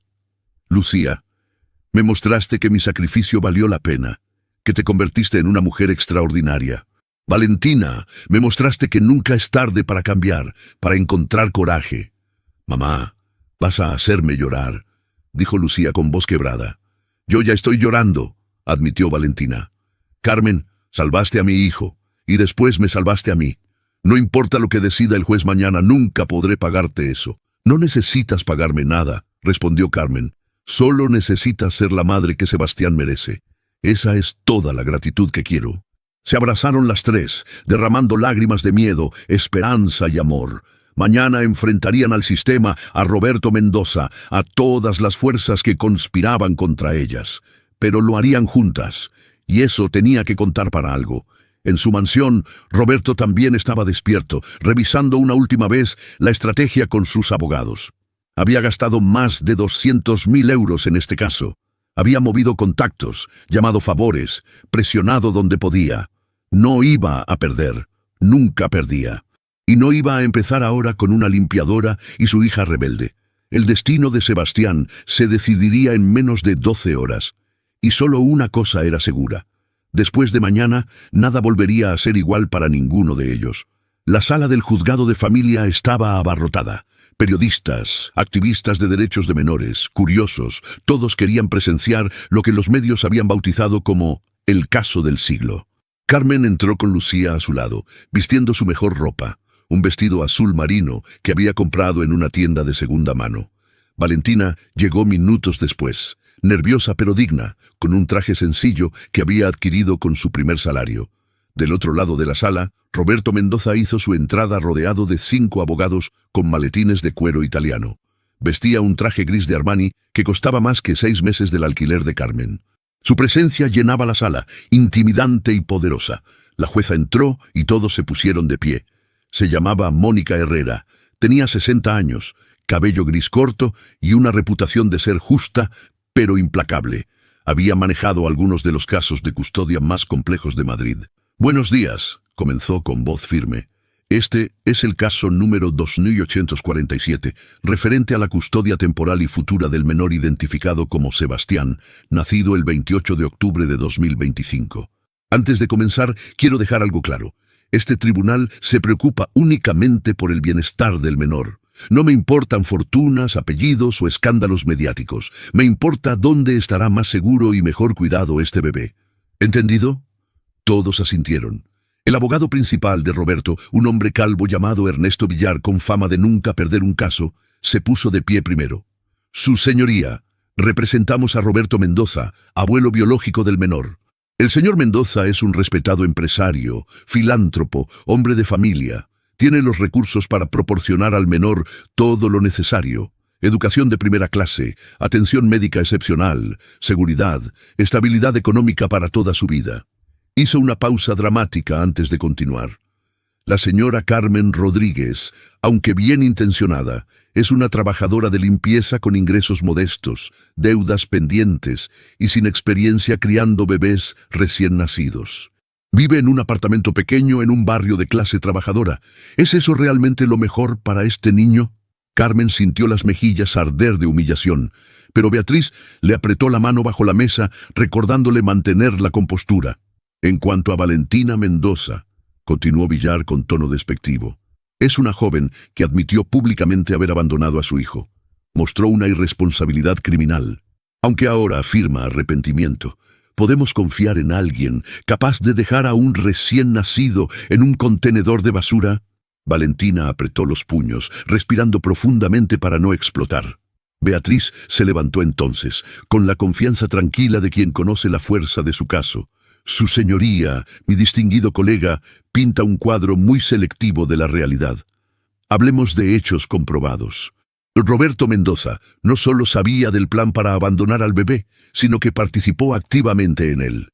Tenemos grabaciones donde discute eliminar el problema y usar métodos necesarios contra cualquiera que interfiera. Reprodujo el audio en la sala. La voz de Roberto llenó el espacio. Tengo contactos que pueden hacer que las cosas desaparezcan. Personas, documentos, problemas». Un murmullo recorrió la sala. La jueza golpeó su mazo. «Orden, continúe, abogada Romero. Ese bebé estuvo a punto de morir congelado en la basura porque el señor Mendoza consideraba que su existencia era inconveniente para su imagen pública y sus negocios. Carmen Rodríguez lo salvó. Arriesgó su seguridad personal para protegerlo. Y desde entonces ha demostrado un compromiso inquebrantable con su bienestar». «Objeción», interrumpió Villar. «Esa grabación fue obtenida ilegalmente. La grabación la hizo Valentina Mendoza en su propia casa, lo cual es completamente legal», respondió Beatriz. «Además, aunque no sea admisible penalmente, sí es relevante para evaluar el carácter moral de quien solicita custodia». La jueza Herrera asintió. «La objeción es denegada.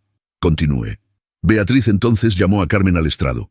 Con voz temblorosa pero honesta, Carmen relató aquella madrugada. El llanto débil, el contenedor, el bebé azul de frío, la carrera desesperada al hospital. «¿Por qué lo hizo?», preguntó Beatriz. «Podría simplemente haber llamado a emergencias y seguir con su día. Porque cuando vi ese bebé indefenso, no pensé en dinero o complicaciones», respondió Carmen. «Solo pensé en que era una vida inocente que merecía ser salvada. Pensé en que podría haber sido mi Lucía hace 20 años. Cualquier madre habría hecho lo mismo. Pero usted no es su madre biológica. ¿Por qué seguir involucrada? porque alguien tiene que protegerlo. Y si su propia familia intentó matarlo una vez, ¿quién garantiza que no lo intentarán de nuevo? Villar se levantó para el contrainterrogatorio, su sonrisa depredadora bien practicada. Señora Rodríguez, revisando sus finanzas, veo que gana aproximadamente 1.200 euros mensuales. Su alquiler es de 650 euros, servicios 120, comida, transporte. No queda mucho, ¿verdad? Tenemos suficiente, respondió Carmen con dignidad. Suficiente para un bebé. Pañales, fórmulas, ropa, medicamentos, todo eso cuesta dinero. ¿Cómo planea pagarlo? La misma forma en que crié a mi hija Lucía, con trabajo duro, sacrificio y amor. Lucía nunca pasó hambre, nunca le faltó educación, y mírela ahora, estudiante de enfermería, una joven extraordinaria. Pero su hija es adulta ahora. Usted tiene 45 años. ¿Tiene la energía para criar a un recién nacido? ¿Y su trabajo nocturno? ¿Quién cuidará al bebé mientras usted limpia edificios a las 3 de la madrugada? Cambiaré mis horarios. Mi hija puede ayudar. Encontraremos la manera, como siempre lo hemos hecho. ¿Y las deudas médicas? 11.000 euros pendientes, según estos documentos, de cuando mi madre estuvo enferma. Estamos pagándolas en cuotas. No hemos faltado a ningún pago, pero son deudas. Responsabilidades financieras adicionales cuando apenas puede con las actuales. Beatriz objetó. Su señoría, el señor Villar está castigando a mi clienta por ser pobre. Ser de clase trabajadora no la descalifica automáticamente como familia de acogida. Sostenida, dijo la jueza. Señor Villar, váyase al punto. Villar cambió de táctica. Señora Rodríguez, ¿no es cierto que nunca se ofreció como familia de acogida antes de este caso? No.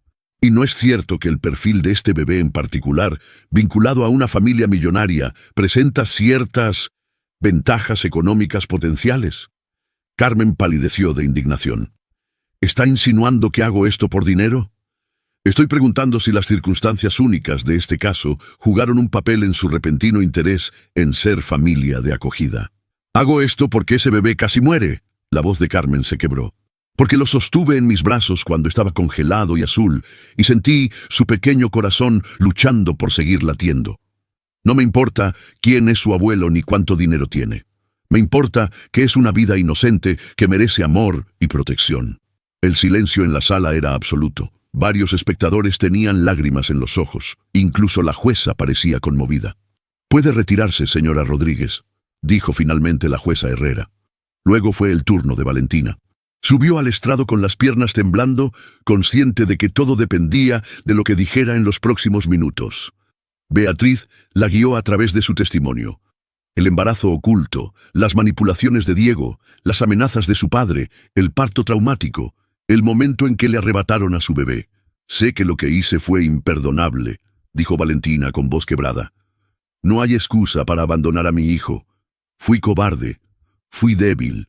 Permití que hombres crueles me convencieran de que su vida no valía la pena. ¿Y ahora?», preguntó Beatriz. «¿Cómo ha cambiado? Ahora trabajo. Pago mi propia comida, mi transporte. Vivo con Carmen y Lucía, y ellas me enseñaron lo que significa realmente ser fuerte. No es tener dinero o un apellido importante.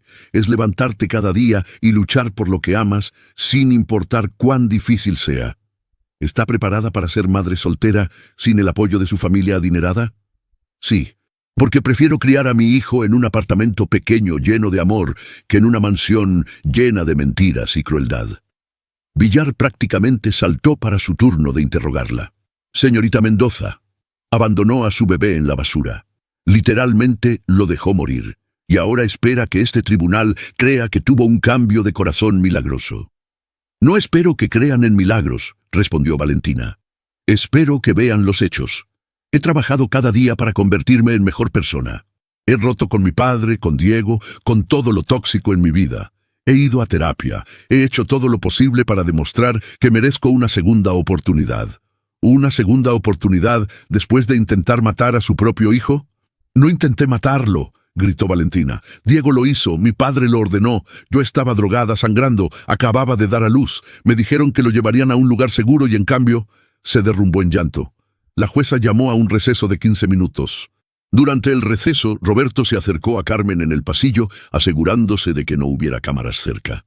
Todavía puede terminar esto, dijo en voz baja. Retire su solicitud, convenza a Valentina de hacer lo mismo. Le daré 200.000 euros. Efectivo, sin rastro. Carmen lo miró directamente a los ojos. No hay suficiente dinero en el mundo para comprar mi conciencia, señor Mendoza, y esa es la diferencia entre nosotros. Se alejó, dejándolo solo en el pasillo, por primera vez en su vida enfrentando a alguien a quien no podía comprar, amenazar o controlar. Cuando se reanudó la audiencia, la jueza Herrera anunció que tomaría una semana para deliberar. Estudiaría todos los testimonios, revisaría los informes psicológicos, evaluaría las condiciones de vida, y entonces tomaría una decisión. Este caso, dijo solemnemente, no tiene precedentes en mi experiencia. Involucra cuestiones de clase social, poder, redención y el fundamental derecho de un niño a crecer en un ambiente seguro y amoroso. No tomaré esta decisión a la ligera. Todos salieron de la sala exhaustos emocionalmente. Afuera, una multitud de reporteros esperaba. Carmen, Lucía y Valentina salieron por una puerta lateral para evitarlos. Roberto, en cambio, se paró frente a las cámaras y dio una declaración cuidadosamente preparada sobre su amor por su nieto y su confianza en el sistema judicial. Esa noche, en el apartamento, las tres mujeres apenas pudieron hablar. El peso de la incertidumbre era aplastante. «¿Y si perdemos?», susurró Valentina. «Entonces seguiremos luchando», respondió Carmen. «Apelaremos, iremos a tribunales superiores, lo que sea necesario. ¿Y si él gana la custodia? ¿Y si Sebastián crece con Roberto?». Carmen tomó las manos de Valentina entre las suyas. «Entonces, nos aseguraremos de que Sebastián sepa la verdad cuando crezca, que sepa que su madre luchó por él, que sepa que hay personas en este mundo que lo amaron sin querer nada a cambio». Lucía se unió al abrazo, y las tres permanecieron así por largos minutos, aferrándose a la única certeza que tenían. Sin importar lo que decidiera la jueza, habían hecho lo correcto. Y a veces, eso tenía que ser suficiente. Los 7 días de espera fueron los más largos de sus vidas. Carmen intentaba mantenerse ocupada con el trabajo, pero su mente vagaba constantemente hacia la sala del tribunal, reviviendo cada pregunta, cada respuesta, preguntándose si había dicho algo equivocado. Valentina desarrolló insomnio severo. Pasaba las noches mirando fotos de Sebastián en su teléfono, fotos que tomaba cada vez que lo visitaba en el hospital. El bebé había crecido tanto en estas semanas. Ahora pesaba 5 kilos, sus ojos seguían objetos con claridad y sonreía cuando escuchaba voces familiares. Lucía se convirtió en el pegamento que mantenía todo unido. Cocinaba, limpiaba, organizaba, y cuando veía a su madre o a Valentina a punto de derrumbarse, las obligaba a respirar, a enfocarse, a mantener la esperanza. El 4.º día de espera, algo inesperado sucedió. El inspector Torres llamó a Carmen con noticias urgentes. «Señora Rodríguez, pensé que debería saberlo. Diego Santana fue arrestado esta mañana». «¿Arrestado? ¿Por qué?» «Intentó sobornar a un funcionario de servicios sociales para alterar los informes sobre usted. Le ofrecieron 20.000 euros para escribir que usted era inadecuada como familia de acogida». El funcionario lo reportó inmediatamente. Carmen sintió náuseas. ¿Roberto Mendoza estaba involucrado? No tenemos pruebas directas, pero Diego afirma que actuó solo. Claro que nadie le cree. Todos sabemos de dónde vino el dinero. Esto ayuda nuestro caso. Demuestra desesperación, demuestra que están dispuestos a cruzar líneas legales. Sí, creo que ayuda. La noticia del arresto de Diego se propagó rápidamente. Los medios lo cubrieron extensamente, pintando un cuadro cada vez más oscuro de los intentos de los Mendoza por manipular el sistema. Roberto, furioso por la incompetencia de Diego, públicamente lo denunció otra vez, llamándolo criminal y deshonesto. Pero el daño a su propia reputación ya estaba hecho. La gente comenzaba a preguntarse si Diego trabajaba para Roberto, cuánto realmente sabía el magnate. El 6.º día, Valentina recibió una visita inesperada en la tienda donde trabajaba. Era su madre, Elena Mendoza, a quien no había visto en meses. Elena tenía 50 años, pero aparentaba menos gracias a cirugías y tratamientos caros. Siempre había sido una mujer sumisa, viviendo a la sombra de su esposo dominante. Pero hoy había algo diferente en su mirada.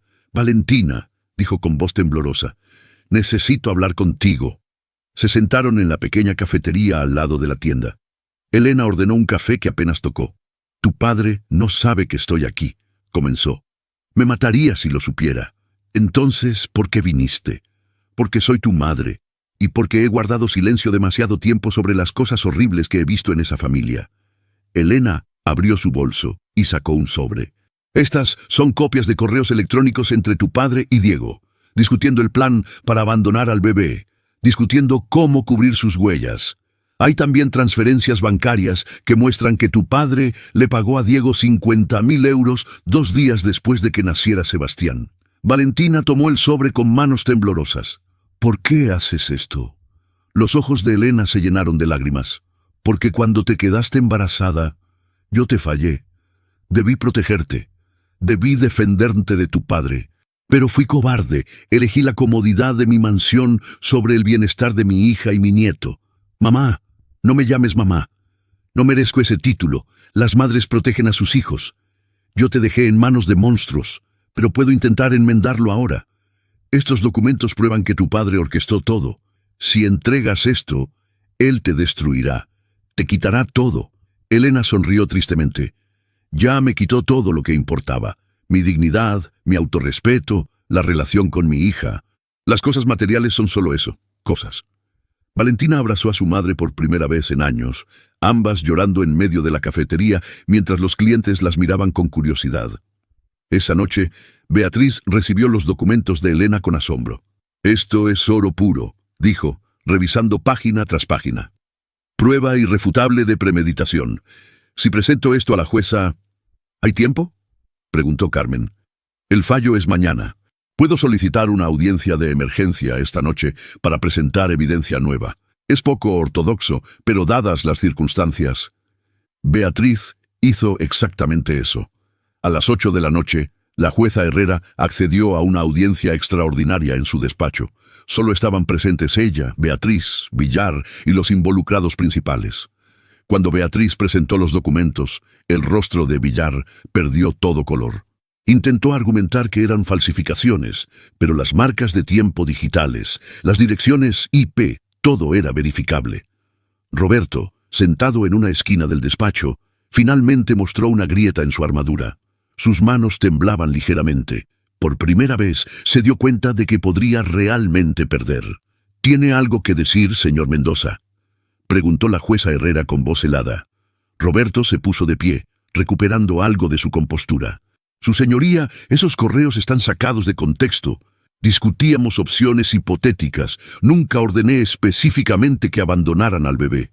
Los 50.000 euros transferidos a Diego Santana el 30 de octubre, 2 días después del nacimiento del bebé, también fueron hipotéticos». La jueza leyó directamente del documento. La nota de transferencia dice textualmente: «Por servicios prestados. Problema resuelto». Era por un proyecto de negocios completamente separado. «¡Qué conveniente!». La voz de la jueza destilaba sarcasmo. «Señor Villar, espero que tenga mejores argumentos que estos cuando nos veamos mañana para el fallo final.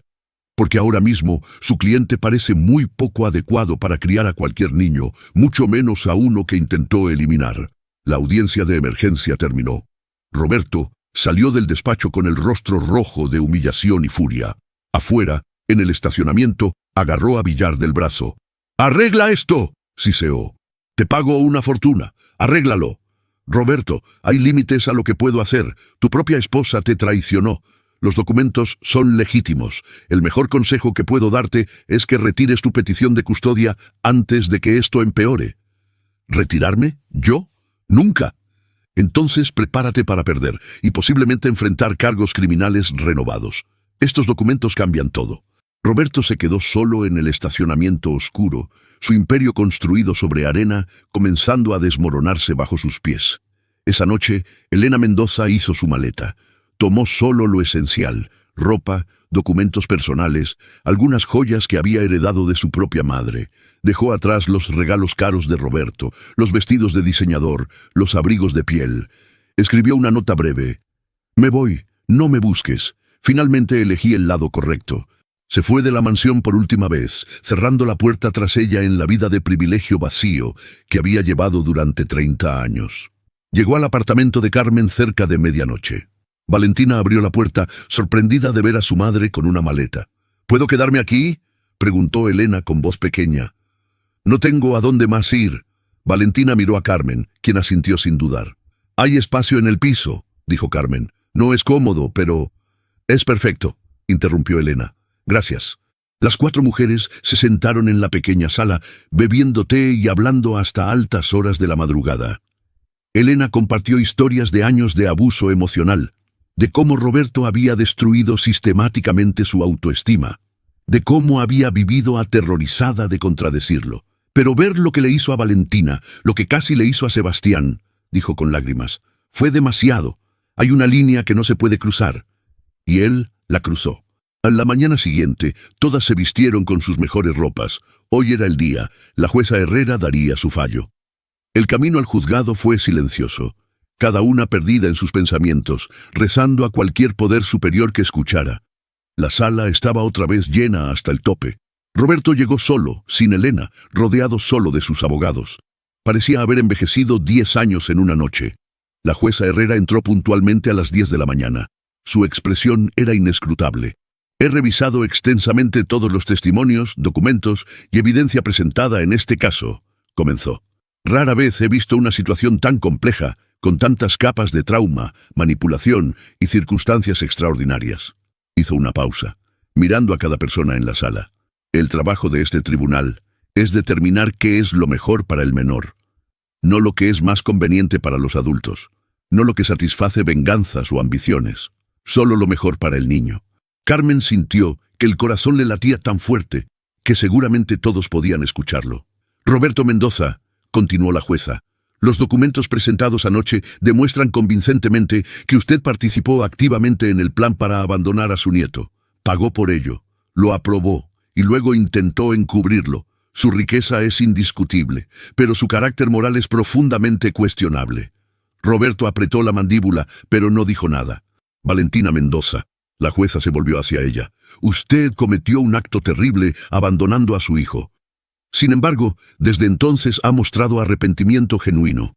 Ha tomado pasos concretos para cambiar su vida y ha demostrado el coraje de enfrentar a su familia poderosa para proteger a su bebé. Valentina contuvo la respiración. Carmen Rodríguez. La jueza finalmente la miró. Usted salvó la vida de este niño. Ha demostrado compromiso inquebrantable a su bienestar.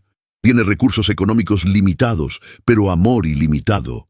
Y a veces ese último es más valioso que el primero. La jueza respiró profundo antes de anunciar, esta es mi decisión, y es final. El silencio en la sala era absoluto. El destino de Sebastián estaba a punto de sellarse, y todos contenían la respiración, esperando las palabras que cambiarían todo. La jueza Herrera ajustó sus gafas y leyó del documento frente a ella con voz clara y firme. La custodia temporal de Sebastián se otorga a Carmen Rodríguez como familia de acogida, con derechos de visita supervisados para Valentina Mendoza. La petición de Roberto Mendoza es denegada completamente. Un grito ahogado colectivo llenó la sala. Carmen se derrumbó en su silla, cubriéndose el rostro con las manos mientras sollozaba. Lucía la abrazó con fuerza, llorando también. Valentina temblaba de pies a cabeza, incapaz de procesar lo que acababa de escuchar. Roberto se puso de pie bruscamente, su rostro enrojecido de furia. Esto es indignante. Apelaré esta decisión ridícula. La jueza lo miró con ojos de acero. Tiene derecho a apelar, señor Mendoza, pero le advierto que si presenta evidencia de acoso, intimidación o cualquier intento de interferir con la custodia establecida, enfrentará consecuencias severas. Este tribunal no tolerará más manipulaciones. Se volvió hacia Carmen. Señora Rodríguez, Servicios Sociales realizará visitas mensuales durante los próximos 6 meses para evaluar el bienestar del menor. Si todo procede satisfactoriamente, podrá solicitar custodia permanente. ¿Entiende las responsabilidades que está asumiendo? Carmen se puso de pie, limpiándose las lágrimas. Las entiendo, su señoría, y juro que daré todo lo que tengo para que ese niño crezca amado y seguro. En cuanto a Valentina Mendoza, continuó la jueza, tendrá visitas supervisadas 2 veces por semana.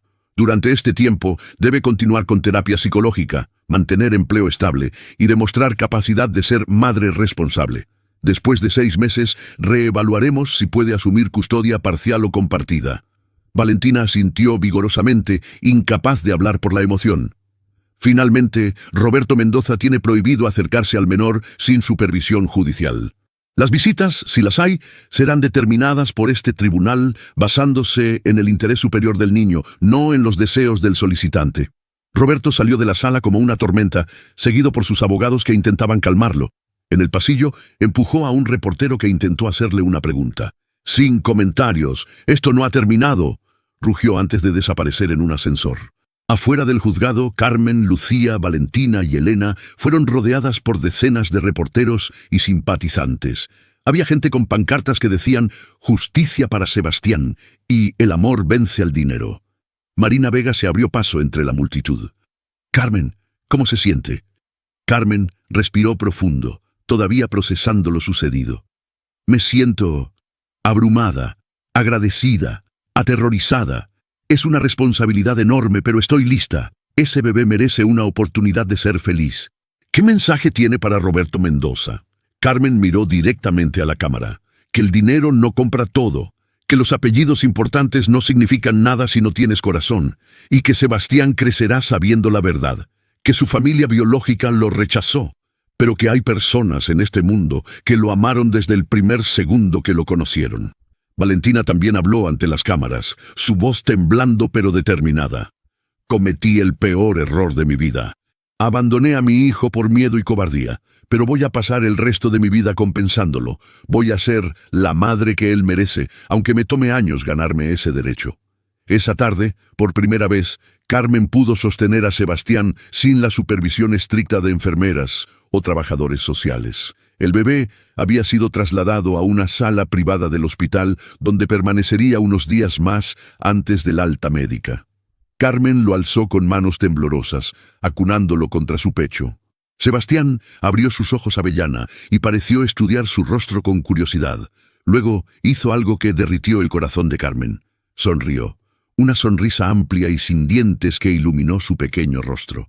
«Hola, mi amor», susurró Carmen. «Soy Carmen, y aunque no soy tu mamá de sangre, voy a cuidarte como si lo fuera. Te lo prometo». Lucía tomó fotos con su teléfono, capturando ese momento precioso. Valentina observaba desde la puerta, sonriendo a través de las lágrimas. «¿Quieres cargarlo?», le preguntó Carmen. Valentina entró lentamente, como si se acercara a algo sagrado. Carmen colocó a Sebastián en sus brazos con cuidado. Era la primera vez que Valentina sostenía a su hijo desde aquella noche horrible del parto. «Hola, mi pequeño», susurró Valentina con voz quebrada. «Soy tu mamá, la peor mamá del mundo, pero tu mamá al fin. Y voy a trabajar cada día para ser mejor, para ser alguien de quien puedas estar orgulloso». El bebé pareció reconocer su voz. Su carita se relajó y emitió un pequeño sonido de satisfacción. Valentina lloró abiertamente, besando su frente una y otra vez. Elena observaba desde el otro lado de la habitación, también llorando. Ver a su hija finalmente conectar con su bebé, después de todo el dolor y el trauma, era un regalo que no creía merecer. Los siguientes días fueron un torbellino de preparativos. Carmen tuvo que convertir una esquina de su pequeña sala en espacio para bebé. Amigos, vecinos y completos extraños que habían seguido la historia comenzaron a donar cosas. Una cuna, ropa de bebé, pañales, biberones, juguetes. Una mujer mayor del edificio tocó su puerta con lágrimas en los ojos. «Seguí su historia en las noticias», dijo. «Mi esposo y yo no podemos tener hijos. Esto es para el bebé». Le entregó a Carmen un sobre con 500 euros en efectivo. «No puedo aceptar esto», protestó Carmen. «Por favor, déjeme ser parte de algo hermoso. Ese niño nos dio esperanza a todos». Historias similares se repitieron docenas de veces. El fondo de crowdfunding de Lucía había llegado a más de 80.000 euros. Personas de toda España e incluso de otros países habían donado lo que podían. Una compañía de alimentos para bebé envió provisiones gratuitas para un año entero. Una marca de pañales hizo lo mismo. Ofertas de ayuda llegaban de todos lados, pero no todo era positivo. Roberto Mendoza había contratado detectives privados para seguir cada movimiento de Carmen. Presentó su apelación argumentando que la jueza había sido parcial, que había sido influenciada por presión mediática. También comenzó una campaña de desprestigio silenciosa, filtrando información negativa a periodistas comprados. Aparecieron artículos cuestionando si Carmen realmente tenía capacidad para criar a un bebé, insinuando que solo lo hacía por dinero o fama. Pero la marea de opinión pública estaba demasiado firmemente del lado de Carmen. Cada artículo negativo era contrarrestado por docenas defendiéndola. Las redes sociales se llenaron de hashtags como "Yo apoyo a Carmen" y "Petchen Sebastián merece amor". Una semana después del fallo, finalmente llegó el día. Sebastián recibió el alta médica. Carmen llegó al hospital con el coche prestado de un vecino, con el asiento de bebé instalado y revisado 3 veces para asegurarse de que estuviera perfecto. El doctor Serrano, quien había atendido a Sebastián desde aquella primera madrugada, sonreía mientras preparaba el papeleo del alta. «Es increíble», dijo. Cuando lo trajeron, no estaba seguro de que sobreviviría. «Ahora míralo, 5 kilos 200 gramos de pura vida. Gracias por cuidarlo», dijo Carmen con emoción, «por no rendirse con él. Usted tampoco se rindió. Y eso hizo toda la diferencia». Una enfermera trajo a Sebastián envuelto en una manta nueva, con un pequeño gorrito azul. Carmen lo tomó en sus brazos y sintió que su corazón podría explotar de amor. Lucía, Valentina y Elena las esperaban en el vestíbulo. Cuando salieron del hospital con Sebastián, fueron recibidas por una multitud de personas que habían estado esperando. Aplaudieron, gritaron palabras de aliento, algunos lloraban abiertamente. Una mujer anciana se acercó y tocó suavemente la mejilla de Sebastián. «Dios te bendiga, pequeño. Nos diste fe en la humanidad». El trayecto al apartamento fue emotivo. Carmen conducía despacio y con extremo cuidado, revisando constantemente por el espejo retrovisor que Sebastián estuviera bien en su asiento. Cuando llegaron al edificio en Vallecas, descubrieron que los vecinos habían colgado una pancarta. «Bienvenido a casa, Sebastián». Había globos, serpentinas y un grupo de niños del edificio esperaban con dibujos que habían hecho. Carmen subió las escaleras con Sebastián, seguida por su pequeña familia improvisada. Abrió la puerta de su apartamento y entró con el bebé por primera vez. «Bienvenido a tu hogar», susurró. «No es un palacio, pero está lleno de amor. Y eso es lo que realmente importa». Colocó a Sebastián en la cuna que habían instalado. El bebé miró alrededor con curiosidad, sus ojitos explorando este nuevo mundo. Lucía colgó un móvil musical sobre la cuna que comenzó a girar suavemente. Esa noche, mientras Sebastián dormía pacíficamente en su cuna, las 4 mujeres se sentaron en la sala bebiendo té y hablando en voz baja. «No puedo creer que esto sea real», dijo Valentina. «Hace un mes mi vida era una pesadilla, ahora tengo esperanza». «Todavía hay un largo camino por recorrer», advirtió Carmen. «Roberto no se rendirá fácilmente, y criar a un bebé es difícil incluso sin un millonario vengativo intentando sabotearte. Pero lo haremos juntas», dijo Lucía. Las 4. «Somos familia ahora». Elena, quien había estado callada, finalmente habló. «Pasé 30 años en una mansión sintiendo que no tenía hogar. Aquí, en este apartamento pequeño, siento que finalmente encontré uno». Se abrazaron. 4 mujeres de diferentes generaciones y orígenes, unidas por circunstancias extraordinarias y amor compartido por un bebé que contra todo pronóstico había sobrevivido. En su oficina lujosa, Roberto Mendoza miraba por la ventana hacia las luces de Madrid.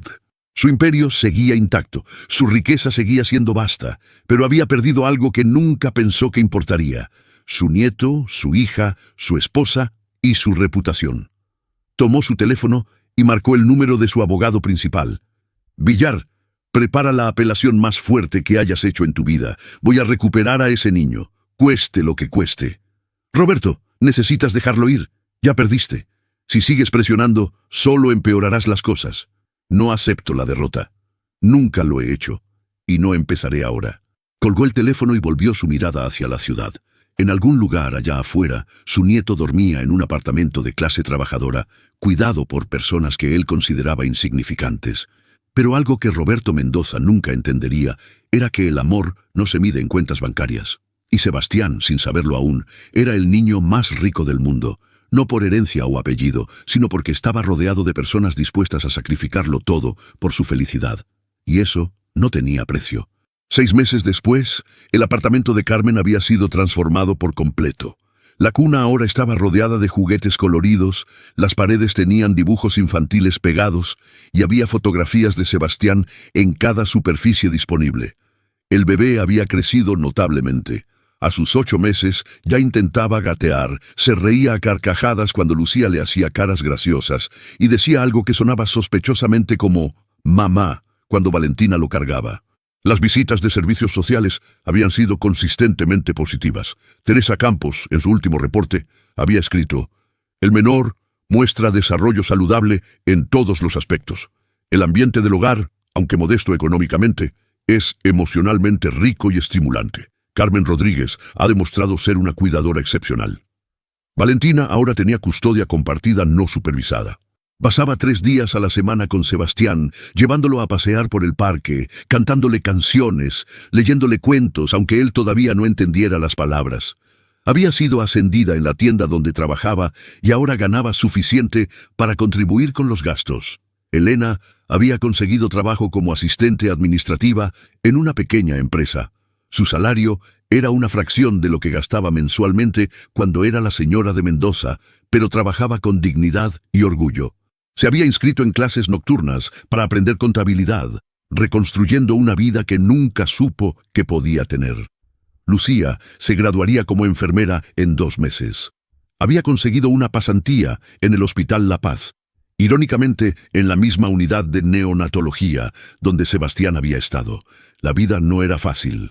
Carmen seguía trabajando turnos largos. El apartamento era apretado con 5 personas. El dinero era ajustado a pesar de las donaciones. Pero había risas, había amor, había esperanza.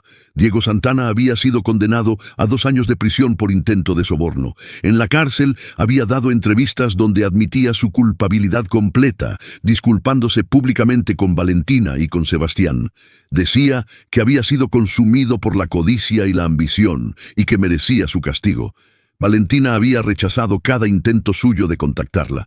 Algunas heridas eran demasiado profundas para sanar con simples disculpas. Roberto, sin embargo, no se había rendido.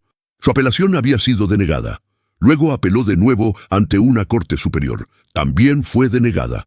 Finalmente, intentó presentar el caso ante el Tribunal Supremo, argumentando violaciones constitucionales de sus derechos como abuelo. El Tribunal Supremo se negó a escuchar el caso. Roberto Mendoza, por primera vez en su vida, había agotado todas sus opciones legales. Había perdido definitivamente, pero el costo personal había sido devastador. Su reputación empresarial estaba manchada. Varios socios habían cortado relaciones con él, proyectos lucrativos se habían cancelado, su fortuna seguía siendo considerable, pero había perdido influencia, respeto y poder. Una tarde de primavera, Carmen recibió una llamada inesperada. Era el abogado de Roberto. «Señora Rodríguez, mi cliente desea reunirse con usted. En territorio neutral, con testigos presentes. No busca pelear, solo quiere hablar». Carmen dudó. Consultó con Beatriz, quien le aconsejó aceptar, pero con precauciones. La reunión se organizó en la oficina de Beatriz, con ella presente como mediadora. Roberto llegó sin su séquito habitual de abogados. Parecía haber envejecido 10 años. Su cabello estaba completamente gris. Su rostro tenía nuevas arrugas profundas.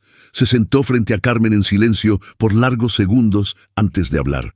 «Quiero ver a mi nieto», dijo finalmente, su voz desprovista de la arrogancia habitual. «No busco custodia, no busco control. Solo quiero verlo una vez». Carmen lo estudió cuidadosamente. «¿Por qué ahora? Después de meses peleando, amenazando, intentando destruirme. Porque me estoy muriendo». El silencio llenó la oficina. Roberto sacó un sobre con documentos médicos. «Cáncer de páncreas. Etapa 4. Los doctores me dan 6 meses. Tal vez menos. He pasado toda mi vida construyendo un imperio, acumulando riqueza, ejerciendo poder.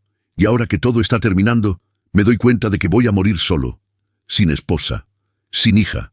Sin conocer a mi único nieto». Carmen sintió una pizca de compasión a pesar de todo. «Usted ordenó abandonar a ese niño en la basura. Casi lo mata. Lo sé, y viviré con esa culpa hasta mi último aliento. No espero perdón. No lo merezco. Solo quiero verlo, mirar su rostro aunque sea una vez, para saber que mi linaje continúa, que algo de mí sobrevivirá cuando me vaya». Carmen respiró profundo. «Tengo que hablarlo con Valentina. Es su madre. Ella tiene voz en esto». Esa noche, Carmen le contó a Valentina sobre la reunión. La reacción inicial de Valentina fue de furia. «Ese hombre no merece nada. Intentó matar a mi hijo». «Lo sé, pero está muriendo, y por muy monstruoso que haya sido, es el abuelo biológico de Sebastián. ¿Y qué? La sangre no significa nada. Tú has sido más familia para Sebastián que él jamás será. Eso es cierto, pero algún día Sebastián crecerá y te preguntará sobre su abuelo. ¿Qué le dirás? Que tuviste la oportunidad de darle una última despedida, pero te negaste por orgullo. Valentina se quedó en silencio, procesando las palabras de Carmen. No es orgullo, es protección. No quiero que ese hombre se acerque a mi hijo. Una visita de 30 minutos, en un lugar público, con todas nosotras presentes. No estará solo con él ni un segundo. Valentina cerró los ojos, luchando con emociones conflictivas. «Elena, ¿qué opina?», fueron a preguntarle. Elena, quien estaba doblando ropa de bebé, se detuvo al escuchar la pregunta. «Roberto me hizo cosas terribles durante 30 años», dijo lentamente.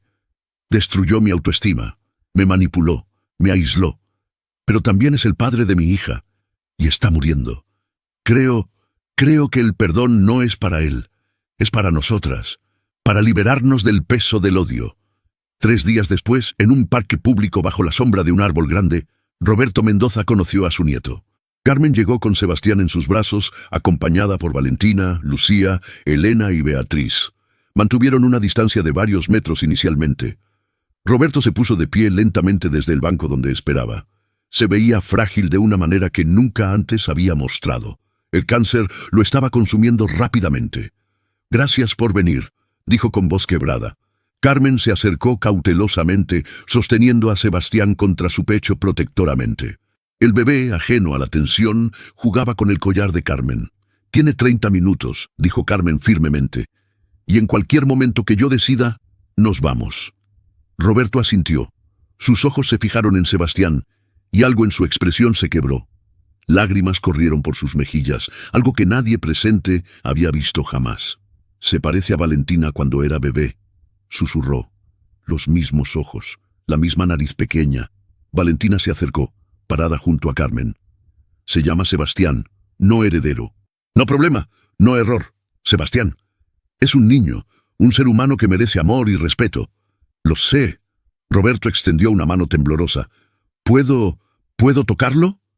Carmen dudó, pero asintió. Roberto gentilmente tocó la pequeña mano de Sebastián. El bebé inmediatamente agarró su dedo con fuerza sorprendente, como hacen todos los bebés. Roberto soltó un sollozo. «Perdóname», susurró al bebé. «Perdóname por lo que casi te hice, por valorar el dinero y la reputación más que tu vida. Perdóname por ser tan ciego, tan cruel». Sebastián, sin entender nada pero sintiendo la emoción, hizo un sonido suave y estudió el rostro del anciano con curiosidad infantil. «Vas a crecer fuerte y amado», continuó Roberto. «No por mí, por ellas, por estas mujeres extraordinarias que te salvaron cuando yo traté de borrarte de la existencia. Escúchalas, respétalas, porque ellas te dieron lo que yo nunca pude, amor incondicional». Elena se acercó entonces parándose junto a Valentina. Roberto la miró con sorpresa. «Elena, no esperaba verte aquí. Vine porque Sebastián merece conocer su historia completa, la buena y la mala. Y tú eres parte de esa historia, aunque sea una parte dolorosa. Te fallé, como esposo, como hombre, como ser humano. Sí, lo hiciste, pero también te fallé yo a mí misma por permitirlo durante tanto tiempo. Ambos cometimos errores. La diferencia es que yo encontré el coraje para cambiar». Los 30 minutos pasaron lentamente. Roberto no intentó cargar a Sebastián, sabiendo que no tenía ese derecho. Simplemente permaneció sentado en el banco, observando al bebé, ocasionalmente tocando suavemente su mano o su mejilla. Cuando llegó el momento de irse, Roberto sacó un sobre de su chaqueta. «Esto es para Sebastián, un fideicomiso que no puede ser accedido hasta que cumpla 25 años. 5 millones de euros. No es para comprar amor o perdón. Es porque, a pesar de todos mis errores, él es mi sangre y merece tener opciones en la vida». Carmen tomó el sobre con cautela. «No lo acepto como pago, lo acepto como tu responsabilidad hacia él, como lo que debiste hacer desde el principio». «Entendido». También dudó. «También estoy cambiando mi testamento. La mitad de mi patrimonio irá a Sebastián cuando yo muera. La otra mitad se donará a organizaciones que ayudan a madres en situaciones difíciles, para que ninguna otra mujer se sienta forzada a abandonar a su hijo como Valentina fue forzada». Valentina soltó un sollozo sorprendido. No era el dinero lo que importaba, sino el reconocimiento de la culpa, la aceptación de responsabilidad. «Gracias», dijo con voz quebrada. No por el dinero, por finalmente entender. Roberto se puso de pie con dificultad. Ese es mi último regalo para ustedes. La verdad. La admisión de que estuve terriblemente equivocado. Y mi gratitud porque a pesar de todo, le dieron una vida a mi nieto. Una vida real, llena de amor, no la jaula dorada que yo le habría ofrecido. Se despidió con una leve inclinación de cabeza y se alejó lentamente, apoyándose en un bastón que no tenía la última vez que lo vieron. Carmen observó su figura retirarse, sintiendo una mezcla compleja de emociones. Roberto Mendoza era un hombre terrible que había hecho cosas imperdonables, pero también era un hombre roto, enfrentando su mortalidad, intentando en sus últimos días encontrar alguna forma de redención. 3 meses después, Roberto Mendoza falleció en un hospital privado. Fue un funeral pequeño, asistido principalmente por asociados de negocios, obligados a aparecer. Valentina fue, no por él, sino por cerrar ese capítulo de su vida. Carmen la acompañó, sosteniendo su mano durante toda la ceremonia. La herencia se distribuyó exactamente como Roberto había prometido. Sebastián se convirtió oficialmente en multimillonario, aunque no tocaría ese dinero hasta ser adulto. Valentina rechazó su parte, donándola completamente a refugios para mujeres víctimas de violencia doméstica. Un año después del día en que Carmen encontró a Sebastián en aquel contenedor de basura, se organizó una pequeña celebración en el apartamento. El bebé había cumplido 15 meses. Caminaba tambaleándose, decía varias palabras y llenaba cada día con risas y travesuras. La solicitud de custodia permanente de Carmen había sido aprobada. Valentina tenía custodia compartida completa. Juntas, cocriaban a Sebastián en una familia poco convencional pero llena de amor. Marina Vega publicó un artículo de seguimiento titulado Un año después, el bebé que cambió a España. Documentaba cómo el caso había inspirado cambios legislativos sobre acogida familiar, cómo había iniciado conversaciones nacionales sobre clase social y justicia, cómo había demostrado que el amor triunfa sobre el dinero. Esa noche, después de que Sebastián se durmiera, las 4 mujeres se sentaron en la sala como tantas veces antes. «Hace un año mi vida no tenía sentido», dijo Valentina. «Era una muñeca vacía viviendo en una mansión dorada. Ahora soy pobre económicamente, pero rica en todo lo que importa. Hace un año yo estaba atrapada en un matrimonio muerto», añadió Elena. «Ahora soy libre, por primera vez en décadas, soy yo misma. Hace un año estaba estudiando para ser enfermera», dijo Lucía. «Ahora sé por qué quería hacerlo, para ayudar a salvar vidas como mi mamá salvó a Sebastián». Carmen miró a las 3 mujeres que se habían convertido en su familia. «Hace un año limpiaba edificios sintiéndome invisible. Pensaba que mi vida ya había sucedido, que no quedaba nada emocionante. Entonces encontré a un bebé en la basura y descubrí que mi vida apenas estaba comenzando. Brindaron con té, su bebida habitual, y rieron juntas. En su cuna, Sebastián dormía pacíficamente, ajeno a su extraordinaria historia. Algún día crecería y aprendería sobre aquella noche fría de noviembre cuando fue abandonado en un contenedor de basura.